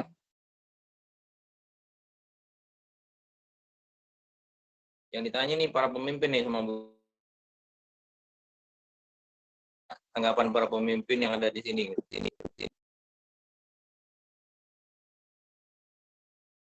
Tapi nggak ada yang mau menanggapi para pemimpin atau para ketua-ketua atau para senior-senior di FSP 2KI. Lanjut Bung Abu, mungkin ada tanggapan dari Bu Ita. Padahal Abu menunggu tanggapan dari yang lain. Iya. Kalau ya menurut Abu itu Baik. itu bisa dicetak. Kepribadian apalah namanya itu, mental pemimpin atau moralitas pemimpin atau kepribadian. Ke-unmute Bang Abu. Astaga, lupa saya tadi ngomong ternyata di mute. Saya maaf. Saya padahal menunggu tanggapan dari pemimpin-pemimpin yang lain ya. Tapi kalau jawaban dari saya adalah setuju, itu bisa dicetak, itu bisa dibikin, itu bisa itu bisa dilahirkan gitu ya. Bisa dimunculkan orang-orang yang dengan kepribadian itu. Kepribadian pemimpin atau moralitas pemimpin atau mentalitas pemimpin itu bisa diciptakan. Bisa ada 5 orang kayak Bung Nelson gitu di FSP 2KI. Bisa gitu. Bisa kepribadian atau moralitas, mentalitas pemimpin itu bisa diciptakan jika pendidikan serikat buruhnya berjalan. Itu yang pertama. Karena yang pertama adalah pendidikan, karena pendidikan inilah yang memberikan bekal pengetahuan dan bekal pengalaman untuk seseorang memimpin dengan baik. Gitu. Yang kedua adalah jika kesempatan memimpinnya itu diberikan. Jika ketuanya nggak itu aja selama 20 tahun. Jika kepala departemen advokasinya nggak itu aja selama 15 tahun. Jika tidak ada 1 atau 2 orang yang dominan, sehingga orang lain diberikan kesempatan untuk belajar memimpin. Ketiga, jika partisipasi anggota dibuka. Gitu. Partisipasi anggota terus susah, ini paling susah ya di serikat buruh, ngomong partisipasi anggota itu gampang. Tapi inilah kenyataannya yang paling susah. Anggota udah diundang-undang segala macam, nggak ada yang datang, dari 1000 yang datang cuma 5 kayak gitu. Tapi itu terus harus dibangun. Pemimpin-pemimpin itu kadang-kadang lahir dari orang yang kita nggak duga loh. Diem-diem aja, kerjaannya welder, orangnya pendiam. Ternyata pas kondisi-kondisi krisis kayak pemogokan, dia yang paling banyak bisa ngajak orang loh untuk ikut pemogokan. Dia yang paling banyak bisa ngajak orang untuk ngumpulin aqua loh, untuk membantu yang lagi mogok. Kadang-kadang lahir dari situ, dan orang-orang itu bisa ketemu kalau kita membuka partisipasi sebesar-besarnya untuk anggota gitu. Tapi yang pertama dia bukan ditemukan, tapi dia diciptakan lewat pendidikan. Tapi kadang-kadang kita beruntung karena menemukan gitu ya. Jadi Abu juga kadang-kadang orang kayak Bung Nelson memang ditemukan gitu loh. FSP 2KI beruntung gitu. Kayak gitu. Tapi orang kayak Bung Nelson juga bisa diciptakan kok. Gitu. Asal pendidikannya jalan, kesempatannya dikasih, partisipasi anggotanya dibuka luas. Kira-kira itu ya kalau pendapat Abu ya. Bahkan yang lain. Makasih. Iya. Oke, Bung Abu. Ada lagi Bu Ita yang mau ditanyakan? Enggak, udah cukup sih. Saya cuma mau ya. sampaikan bahwa saya selalu buat Bang Nelson. Iya. Bung Nelson mungkin ada mau menanggapi, Bung Nelson. Belum ada pertanyaan nih dari siapa ini? Silakan Bung Nelson. Iya. Ini kawan-kawan kan biasanya kalau email atau orang bikin video, orang bikin gitu ya, ada namanya disclaimer gitu ya. Disclaimer itu maksudnya ungkapan gitu supaya orang nggak salah mengerti lah di kemudian hari. Jadi kalau Bung Abu tadi sampaikan banyak contoh gitu pakai nama aku, itu kira-kira itu bicara 20-30 tahun yang lalu gitu. Kalau sekarang sih dia orang itu kira-kira nggak gitu lagi, tahunya cuma marah-marah aja, udah ketuaan soalnya. Ya, tadi yang Mbak Ita sampaikan ya, untuk menjadi pemimpin yang bagus gitu kan. Sebenarnya itu aku pikir juga pertanyaan kita semua gitu ya, untuk kita berproses untuk menjadi pemimpin yang bagus. Tadi ada Bung Abu sampaikan, apa sih sebenarnya pemimpin itu, kalau aku paling berkesan gitu yang dikatakan sebagai kemampuan untuk mendorong partisipasi. Ya, sambil ada yang lain juga. Ada soal apa menengahi perselisihan, kemudian juga soal prinsip. Nah, kalau kita bilang mendorong partisipasi, artinya kan ini kan sebenarnya soal menggerakkan, soal mempengaruhi gitu. Maka dengan demikian dia terus-menerus harus kembangkan dirinya untuk bisa menggerakkan, untuk bisa mempengaruhi juga. Nah, artinya harus terus belajar. Pernah membaca gitu ya satu dua artikel, kemudian ada pertanyaan begini, semacam angket gitu. Ada kepada beberapa orang ditanyakan bagaimana sih penilaian dia soal kepemimpinan dirinya gitu lah ya, self assessment, penilaian pribadi gitu. Ada yang mengatakan pilihannya misalnya baik, cukup, sangat baik gitulah ya. Cukup, baik, sangat baik, kira-kira pilihan gitu. Nah, kemudian setelah angket itu dikumpulkan dari ribuan orang, dapat begini, di masyarakat kita sudah lihat pemimpin yang berhasil bagus gitu ya, sama yang biasa-biasa aja. Ya, pemimpin yang kelihatan biasa-biasa ini banyak memposisikan dirinya sebagai sudah sangat baik memimpin gitu. Kemudian untuk pemimpin yang sudah populer, yang kita kenal gitu, posisi apa, banyak melakukan perubahan, menggerakkan, justru memposisikannya sebagai dirinya itu masih kurang bagus memimpin gitu deh. Nah, di sana itu analisisnya adalah bahwa pemimpin yang baik itu sebenarnya juga dia merasa kurang terus kemampuan kepemimpinannya, sehingga dia terus-menerus belajar untuk memimpin gitu deh. Dan soal kepemimpinan itu juga, kalau tadi Bung Abu sampaikan, ini dipelajari bukan cuma di kita di Serikat Pekerja, di semua organisasi, baik yang profit, non-profit, keagamaan, maupun bukan keagamaan gitu deh. Di semua level, baik di level kalau di semua tingkatan gitu ya, baik di level kepemimpinan yang tinggi maupun yang rendah gitu, terus-menerus dipelajari. Artinya ini hal yang terus-menerus dipelajari. Nah, kalau ditanya tadi mau seperti apa menjadi pemimpin yang baik, adalah dengan mempraktekannya dan terus-menerus mempelajarinya, memperbaikinya. Aku ada hal seperti ini, nanti minta tolong Bung Abu juga minta tanggapannya sama kawan-kawan. Kalau tadi dikatakan memimpin itu adalah berarti menggerakkan, untuk mendorong partisipasi, menggerakkan untuk mencapai tujuan, gitu. Jadi kata kuncinya adalah menggerakkan atau mempengaruhi. Menggerakkan itu kan mempengaruhi ya. Mendorong itu juga mempengaruhi gitu. Maka ada yang berpendapat ada dua hal yang kita perlukan. Dua hal mesti muncul bersamaan. Dia sebut dengan kompetensi dan karakter gitu deh. Tentu bisa dikembangkan lebih lanjut ya. Kompetensi itu sebenarnya kemampuan, keahlian, skill tadi kalau disampaikan untuk melakukan sesuatu. Karakter itu ada di dalam gitu, seperti soal tanggung jawab dan sebagainya. Nah, dua-duanya itu muncul. Gitu deh. Ilustrasinya adalah kalau kita pergi ke dokter gitu dalam keadaan sakit jantung, ada dokter yang sangat baik gitu ya sama kita berkomunikasi sama dia itu enak gitu ya. Tapi kemampuan mengoperasi jantungnya lemah. Tetap juga kita nggak mau datang ke sana gitu kan, walaupun kita berkawan baik dengan dia, tapi kita tahu kemampuannya nggak ada gitu. Ya kalau kita tetap dioperasi sama dia, resikonya kematian. Nah, kemudian kita ketemu lagi dokter yang lain. Dokter itu keahliannya sangat bagus untuk soal mengoperasi gitu. Tapi dia juga karakternya nggak bagus, walaupun orang nggak sakit, nggak perlu dioperasi, seringkali dia bilang harus dioperasi deh, supaya dia bisa dapat uang, berarti karakternya nggak bagus. Nah, ketika dalam keadaan demikian, kita tahu kalau dioperasi sama dia itu bakal berhasil, tapi kita juga nggak percaya bahwa kita betul-betul memang memerlukan operasi gitu ya, berarti karakternya nggak bagus. ketika keadaannya demikian, kita pun nggak datang sama kita untuk dioperasi gitu deh.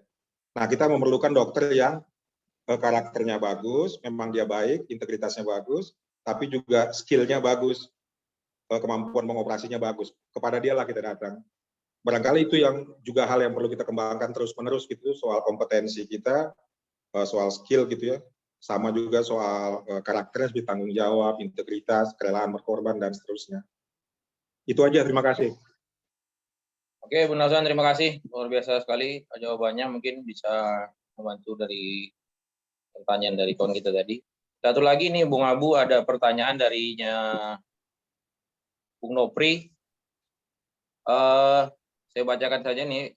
Assalamualaikum, izin ikut bertanya juga Ketua. Pertama, perkenalkan nama saya Nopri Hendra, anggota baru SP PTSI.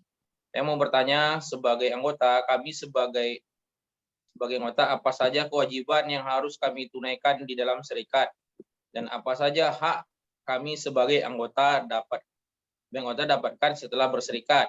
Mohon edukasinya para senior karena saya masih baru bergabung, butuh ilmu, arahan, dan nasihat juga. Satu lagi, jika terjadi PHK pada anggota, langkah apa saja yang harus dilakukan Ketua, dan di dalam strategi advokasi langkah apa saja yang harus dilakukan. Ini anggotanya Pak Arif ini. Mungkin bisa ditanggapi dengan pertanyaan ini, Bung Abu, mungkin ini di luar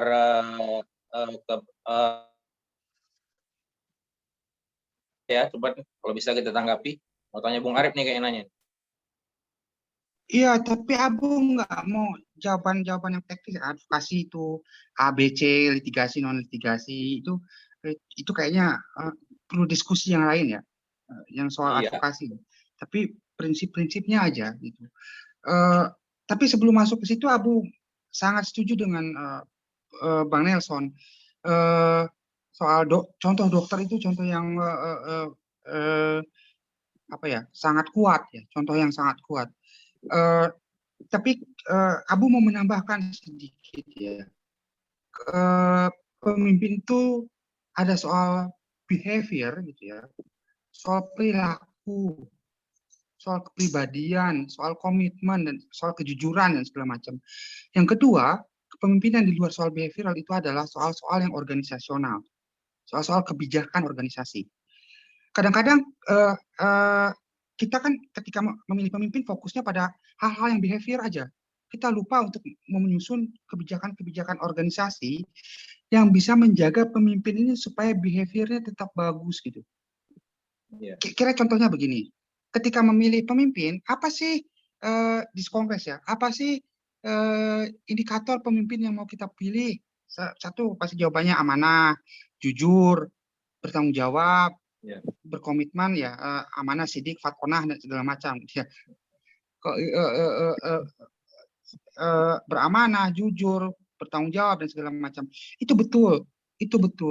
Tapi yang sering kali dilupakan adalah, oke, kita juga memilih orang, tapi kita juga menegaskan rule, menegaskan kebijakan. Organisasi programnya 5 tahun ke depan adalah ini. Kamu sanggup nggak? Saya tahu kamu amanah, saya tahu kamu jujur, kamu bertanggung jawab. Tapi kamu harus patuh dan fokus pada 5 program ini dalam 5 tahun ke depan. Kadang-kadang yang kita lupa adalah menyusun programnya, menyusun mandatnya. Itu yang pertama. Kita memilih orang yang jujur dan berkomitmen sekalipun, tapi kalau kita tidak menyusun programnya, dia bisa ke kiri ke kanan kan? Dia nggak punya guidance gitu loh. Dia nggak punya petunjuk, dia nggak punya batasan, tanggung jawab saya itu apa gitu. Nggak punya itu. Karena programnya gagal untuk pemimpin yang baiknya berhasil dipilih, tapi programnya gagal ditentukan oleh Kongres. Kadang-kadang itu. Yang kedua, pemimpin itu kita memilih pemimpin yang amanah, benar. Pemimpin yang amanah, jujur, dipercaya. 1 tahun pertama dia amanah, 1 tahun kedua dia amanah. Loh kok di tahun ketiga dia kok agak bergeser. Tahun keempat kok dia agak ngaco. Tahun kelima kok dia lebih dekat dengan perusahaan. Padahal yang kita pimpin yang amanah loh. Itu karena kita berhasil memilih pemimpin yang amanah, tapi kita gagal menciptakan mekanisme check and balance, istilahnya apa ya? Mekanisme check and balance itu apa? Mekanisme untuk mengawasi supaya orang tidak mengalami abuse of power istilahnya. Abuse of power itu apa? Menyalahgunakan kekuasaan. Gini, orang baik itu akan tetap menjadi baik jika lingkungannya baik, iya enggak? Jika dia hidup di dalam aturan-aturan yang baik. Ada yang mengatur dia untuk baik, ada yang mengawasi dia untuk tetap baik. Yang seringkali kita memilih orang baik, tapi kita gagal menciptakan mekanisme untuk mengawasi orang baik itu supaya menjadi lebih baik, itu menjadi tetap baik gitu. Kita memilih orang baik, orang amanah, orang jujur, tapi kita lupa membangun mekanisme organisasi untuk menghindari orang-orang tersebut mengalami penyalahgunaan kekuasaan. Jadi ada problem behavior, ada problem perilaku, baik, jujur, amanah, bertanggung jawab, itu penting, tapi juga ada problem organisasi yang harus kita susun, program yang harus kita susun, target yang harus kita susun, mekanisme pengawasan yang harus kita susun, check and balance yang harus kita susun. Misalnya gini, ada ketua, harus ada yang mengawasi ketua, apa namanya? Dewan pengawas. Dewan pengawas muncul dari mana? Perwakilan masing-masing plan di dalam pabrik. Tugasnya apa? Mengawasi agar ketua menjalankan programnya, ketua yang baik ini tetap jadi orang baik sampai 5 tahun. Itu yang soal advokasi, Abu mau bilang begini, ada banyak jenis advokasi dan strateginya, tapi itu forum yang lain kira-kira ya, mohon maaf kalau nggak bisa dibahas di sini, tapi kira-kira salah satu prinsip organisasi yang terkait kepemimpinan adalah pemimpin yang baik ketika melakukan advokasi, tugas pertama dia adalah melibatkan korban sebagai pengambil keputusan. Itu. Kamu di PHK, mau kamu apa? Itu dulu. Pemimpin yang baik itu. Maunya dipekerjakan kembali. Oke, kita akan perjuangkan kamu untuk dipekerjakan kembali. Sekarang, kamu siap berjuang nggak bersama kami? Siap. Pemimpin yang baik itu adalah yang itu. Maumu apa? Kamu siap berjuang nggak untuk kemauanmu itu bersama kita? Kamu dari korban siap nggak jadi pejuang? Jangan kami mengurus kasusmu terus kamu duduk-duduk minum kopi, gitu loh. Kamu di PHK, kita susah payah mengurus kasusmu, tapi kamu gosipin pengurus di belakang, kayak gitu-gitu. Itu juga salah. Pemimpin yang baik ketika menangani kasus atau melakukan advokasi adalah melibatkan korban sebagai pengambil keputusan dan membuat korban menjadi pejuang. Itu yang pertama, pemimpin yang baik itu. Yang kedua, pemimpin yang baik ketika melakukan advokasi atau penanganan kasus, itu adalah melibatkan anggota yang lainnya. Ini penanganan kasus, ada satu orang di PHK, di pabrik kertas A. Ini bukan hanya kasus satu orang, ini kasus semua orang. Jika dia bisa di PHK hari ini, maka yang lain bisa di PHK. Maka kita harus bersama-sama membela dia. Itu pemimpin yang baik.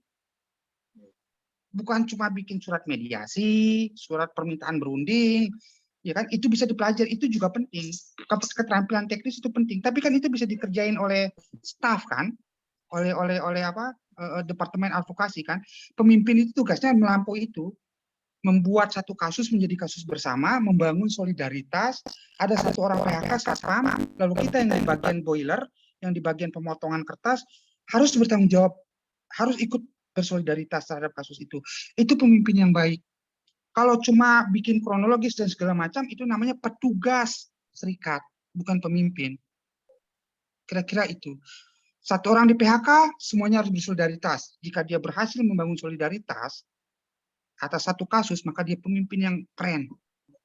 Kira itu, ya. Kalau strateginya, diskusi di tempat lain ya. Ya, oke. Sangat menarik sekali, Bu Abu. Itu memang saya rasa apa yang kita bahas malam ini memang sangat sesuai sekali dengan apa yang terjadi di lapangan selama ini. Memang pemimpinan itu memang harus bertanggung jawab, dan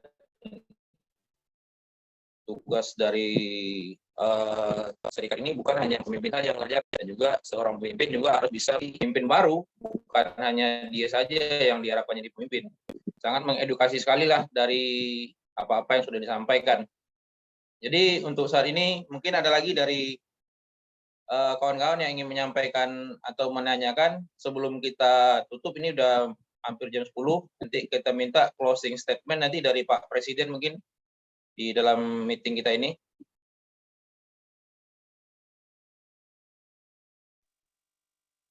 Ada lagi tanggapan dari kawan-kawan? Opung atau Bung Bandaro? Aku satu ya, Bung Ade ya. Ya, silakan.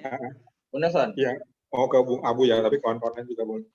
Bung Abu, apakah kalau kita bicara kepemimpinan gitu ya, itu relasinya harus kita konotasikan dengan atasan gitu ya? Apakah harus demikian? Karena kalau aku pahami tadi, kepemimpinan itu memang belum tentu, memang ada hubungannya dengan struktur, tapi belum tentu demikian, tapi lebih kepada peran untuk melakukan interaksi, untuk menentukan tujuan, menggerakkan, dan mengarahkan gitu ya, untuk mendorong partisipasi gitu. Dengan demikian, dengan pemahaman seperti itu, maka sekalipun dia bukan secara struktural sebagai atasan gitu, dia juga bisa melakukan fungsi kepemimpinan untuk menggerakkan itu gitu ya. Apakah bisa dikatakan demikian ya, Kak? Ya, Bung.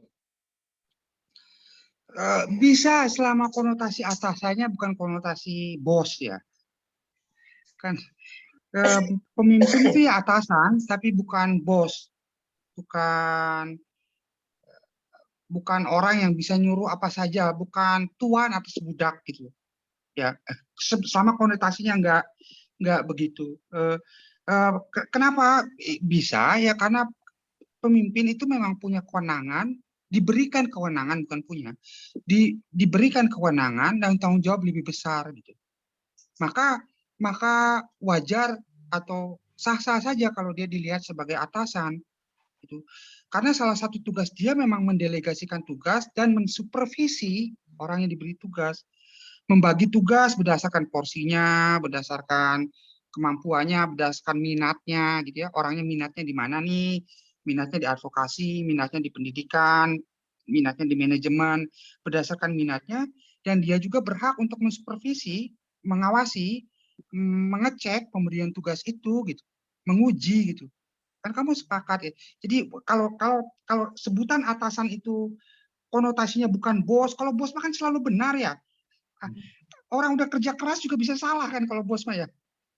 Orang udah kerja keras, udah kerja serius juga bisa salah kalau bos mah. Kalau pemimpin itu sebagai atasan nggak boleh begitu gitu. Iya benar dia atasan tapi dia bukan bos yang bisa seenaknya, kira-kira itu. Mohon maaf kalau nggak menjawab ya. Cukup, Bung Abu, makasih. Oke, kawan-kawan semuanya, ada lagi yang mau disampaikan? Pak Presiden masih monitor, Pak Presiden. Mungkin untuk closing kita bisa, kalau ada lagi yang disampaikan atau dipertanyakan dari kawan-kawan dari pembahasan kita pada malam hari ini tentang kepemimpinan. Kita ya izin bisa kasih closing statement untuk pertemuan kita malam ini. Pak Haji Hamdani. Pak Adi Putra izin. Ya, silakan Pak. Ya, selamat malam. Saya monitor dari tadi. Oke, Bung. Baru ini bisa tatap muka ya. Bung Abu makin ganteng aja.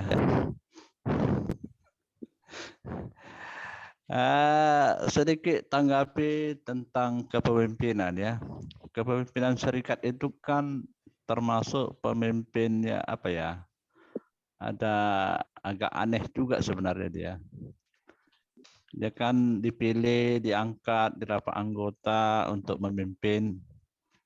Karena dia tidak punya wewenang juga kadang-kadang untuk menentukan staf-stafnya, menentukan bidang-bidangnya. Dia harus menerima dari berbagai elemen utusan yang ditunjuk oleh di rapat anggota dengan latar belakang berbeda-beda. dengan kemampuan berbeda-beda. Di sini dia pemimpin itu kalau dia internal dia harus bisa jadi guru juga dia. Ya, jadi guru karena kita juga harus melatih, mendidik dalam sebuah organisasi dalam periode tertentu. Ada pemain baru, ada yang senior, ya kan? Di situ dia. Tapi kalau kita pemimpin hanya mencari yang senior untuk supaya kita bisa tetap tenang, ada juga yang seperti itu, sehingga organisasi ini nggak maju-maju. Itu aja terus mengurusnya. Periode depan wakil ketua, periode depan ketua jadi wakil, periode depan ganti lagi. Nah, itu aja. Nah, itu juga pemimpin yang egois juga itu ya. Nanti kalau ada pertemuan ke Jakarta dia yang pergi. Kalau ada pertemuan di ke Disnaker, anggota pergi. Padahal pendidikan dasar dia terus yang pergi. Ini juga perlu juga dikaji sedemikian gitu. Tapi ketika dia ke bawah, ke dalam, dia menjadi pelatih, menjadi guru, menjadi pembina. Tapi begitu dia ke luar, eksternal, berhadapan dengan manajemen, dengan siapapun, dia memang harus pede bahwa dia ada bagian dari seluruhnya. Keputusan saya hari ini sudah keputusan bulat berdasarkan anggota. Harus gitu. Jangan pernah bilang, ini hanya keinginan anggota ini. Kalau saya sih nggak sepakat. Nah, ini juga banyak juga pemimpin begitu. Karena keinginan anggota itu agak berat untuk diperjuangkan ya. Dia juga mau cari aman juga dengan manajemen. Ya, saya kira itu dia. Tapi yang pasti pemimpin itu yang pertama itu ya berusahalah untuk jujur dan disiplin. Ya, jujur apa adanya aja. Kalau dalam advokasi bisa diperjuangkan bilang aja. Ya, belum tentu orang minta harus dipekerjakan memang pelanggaran berat, ya kan? Pihak manajemen juga mendapatkan bukti yang akurat. Ya kita sampaikan aja dengan jujur, ya. Nah, ini agak susah, tapi ada pilihan.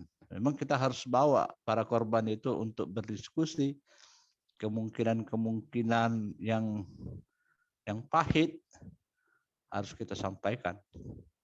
Saya kira demikian tambahan aja sebelum closing statement. Oke, Salam, terima kasih salam Opung. pede. Ya, terima kasih Opung. Luar biasa sekali ya.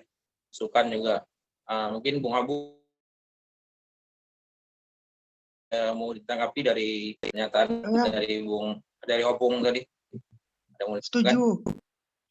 Setuju karena salah satu yang membedakan serikat buruh dengan organisasi lain itu adalah serikat buruh itu adalah organisasi belajar.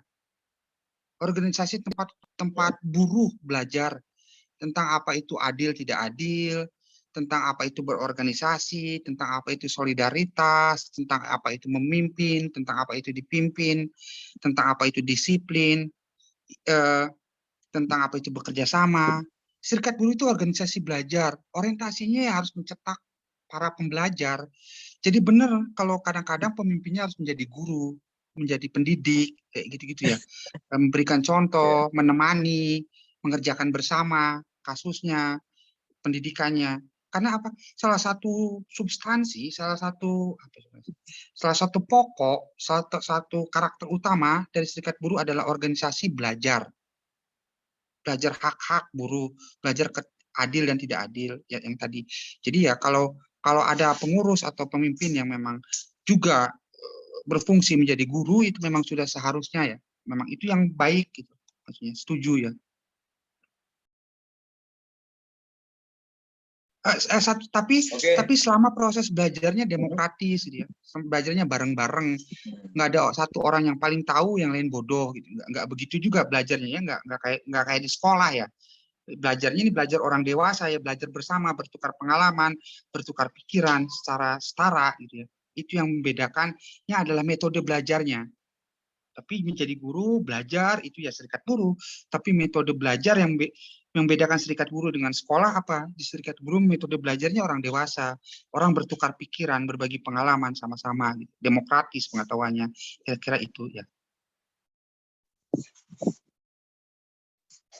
Oke, terima kasih Bung Abu. Terima kasih kawan-kawan serikat semuanya yang dari FSB 2KI, juga dari seluruh serikat pekerja. Pak Haji Hamdani, Pak Presiden, monitor Pak Presiden. Atau mungkin closing statement bisa minta bantu saya dengan Bung Sumanto. Bung Sumanto masih pantau, Bung Sumanto. Sebelum kita close. Presidennya masih ada itu. Nggak respon. Ini dengar dia apa enggak nih Pak Presiden? Bung Hamdani, Pak Presiden. Bung Manto nggak apa-apa lah, tapi jangan bicara iuran ya, closing aja ya. Silakan Bung Sumanto.